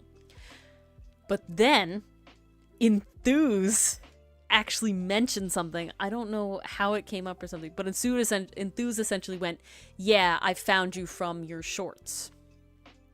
And that moment I was like, if such a pillar of the community found through the shorts, it was just like, guess I gotta get back on the horse, because I gotta find more people, you know, if this is how the people come that, you know, are such a great part of the community, you know, a beloved mod, I just gotta do shorts again. So that's why we do shorts now. Gotta recruit. But that's why the shorts are from the videos and not the streams, because I can edit them all in my program at the same time and make it easy. I have it down to a science where I can do a whole week load of shorts in an hour and a half, which is good. Because I've layered up the amount of like levels I have. Because basically my final pass of the video to try and catch as many mistakes as possible, which is never all of them because I'm one person, but I also mark where like good shorts would be. I'm bad at spelling, there's no spell check, I'm lazy, and I only have so much time. Sue me. I make it look purposeful though. It still gets the job done, though. I make it look purposeful, like, so you can never tell if it's purposeful or not, because when I'm gonna reveal secrets right now. I'm revealing secrets right now. When I... This is your reward for sticking around for so long, you guys. When I am putting in the words over what we say, and we say something repeatedly, like, hold on, right, I spell it wrong, the first times with the last time being the correct spelling, but ideally like in a homophone way. So it'd be like hold WHOLED on, hold HOLED on, and then hold HOLD on, right? Or it'll be like all right. It'll be ALL space WRIGHT, ALL space WRITE, RITE, right? Until perfect. Filter feed rise, you're getting into AA and VTubers like Amelie. Well, there you go. Ah. I like Monarch. She's fun. And Sayu. I don't actually like watch any VTubers. I just exist on the sidelines of VTubers. I love watching their shorts because to me it's like watching a best of. I don't have to watch the whole thing. Love Sayu. I love Sayu. Monarch. We love Monarch. I do like Shoto. Monarch was the one I watched while sick. I was like, okay, this is helping. I do like Shoto. No better. I like Punkalopi, but I kind of fell out of her. I was watching and Pippa. This other VTuber, Nieko, because he just has the best reactions when his chat teases him. Oh, that's the blue-haired one? Yeah, that's the blue-haired ice guy. Yeah. The guy were like, oh, this is peak asexual, but I don't know if that's what's actually happening. Is he just sheltered or ace? Who knows? We'll never know. It's still so funny. I definitely watched a lot more like V-Shoujo originally. Like I did watch a lot of like Vox Akuma shorts and Ike and them. Their whole group. I'm blanking on some of their names now. Right now it's Shoto, Sayu, Monarch, and then sometimes it's like new ones will pop up and I'll watch them for a little bit. But the ones that I'm like sitting here and remember is like I'm in Shoto's Discord. So it was a little bit. But yeah. Like, I think Monarch was the first VTuber I ever like saw. Them. Yeah. See, Monarch I discovered through her covers. Cause that was a long time ago. I was listening to Nathan Sharp first. Yeah. Nate Wants to Battle on YouTube. Loved his songs, love his original albums. I'm so sorry, Dichotomy. No.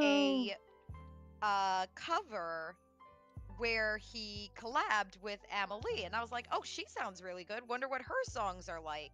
And then it was helped in college. I had a friend who was also a fan of her who put me on more of her songs, and now I'm like, okay, it's like even if I haven't watched the anime, I will still listen to this opening because it just sounds so good when she sings it. Honestly, I'm so sorry, Dichotomy. Okay. Here's how convincing listening to the songs have been. I have listened to every cover she has done for the new One Piece movie. I think it was Red, if I remember correctly. I am tempted to watch that movie now. Just oh my god. The songs sound so damn good. There's no way you'll know anything. I won't know shit, but at least I'll be vibing.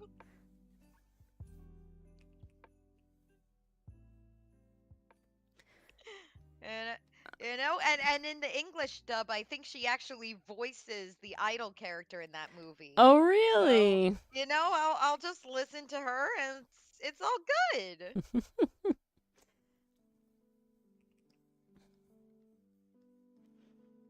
Yeah, I also like Caleb Hiles. He's another good cover artist guy. Oh, Caleb is great. Jonathan Young, I'll never get over his cover of the Hunchback of Notre Dame songs.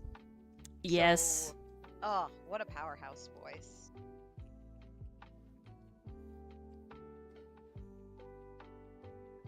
There were two others I listened to in high school. Both were My Little Pony fandom related. One was Aviators, and then the other was... Oh, geez, who was it? Oh, they had a long channel name, too. Ugh, I'm gonna have to look it up. Damn it. Been a year since finishing versus... Unseen? Was that the song? Nope. Black Griffin. That was the other MLP artist I listened to. Great, Nicole. Oscar said the same thing. My understanding is 100% that the way to learn the language is to be immersed in it. And, you know, everything was always, before the internet was big, it was always telling you to watch, like, movies and shows in the language that you want to be, you know, like, listen to the radio, you know. I took Spanish mostly, so it was like, watch telenovelas and all that sort of stuff. And so, yeah, I think the next step is listening to people talk about it and conversing with people talking about it, you know, videos and everything, and just trying to suss it out. And, you know, I think streams are great for that, because you can, you know, I know Oscar does, ask questions. That's a word I never heard before. What does that mean? Right? And you can actually get live feedback Learning in small communities. Exactly. I keep telling my parents, my grandmother's definitely getting kind of old, and so, you know, she's definitely having, like, little bits of memory problems, and the big way they tell you to, like, stave off, like, things like dementia and Alzheimer's and all that sort of stuff is to, like, learn new languages. So I keep going, I'm like, Mom, Dad, what language are we gonna learn? I'll do it, whatever. Let's learn something. Let's go. Dylan and I plan to learn sign language, so that'll be fun. We know some. But I try to talk to my dad in Spanish. Honestly, what's the problem is that if I talk to my dad in Spanish too much, it will have, like, our own version of Spanish that nobody else will understand. Oh, we're so happy to have you, Nicole. Spanish. You've been a great addition. We're so happy you found us and come and hang out as much as you can. It means a lot. And all the art you've done, it's very, very lovely. Very happy to have you. Been absolutely amazing. Okay. This is not the way this spray would work, but this is the way it's gonna work. Guess who decided to join us? It's kitty time. Well, I think it's winding down Hello. time. So I think we're gonna do one thing, and it's because I totally need you all to cry with me, or at least make Mars cry with me again. We're gonna watch the reel. Yeah, we're gonna watch the reel that I posted today. About I have Outcast. given her pat and chin scratches. She's very happy. Because it's She's great. purring.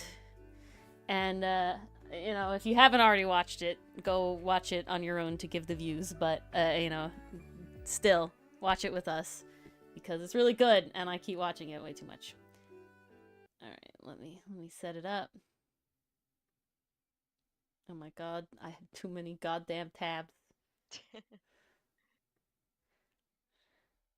What's up? Hello, Neil Sinton. I'm sorry, we are slowly ending stream now. We're winding down.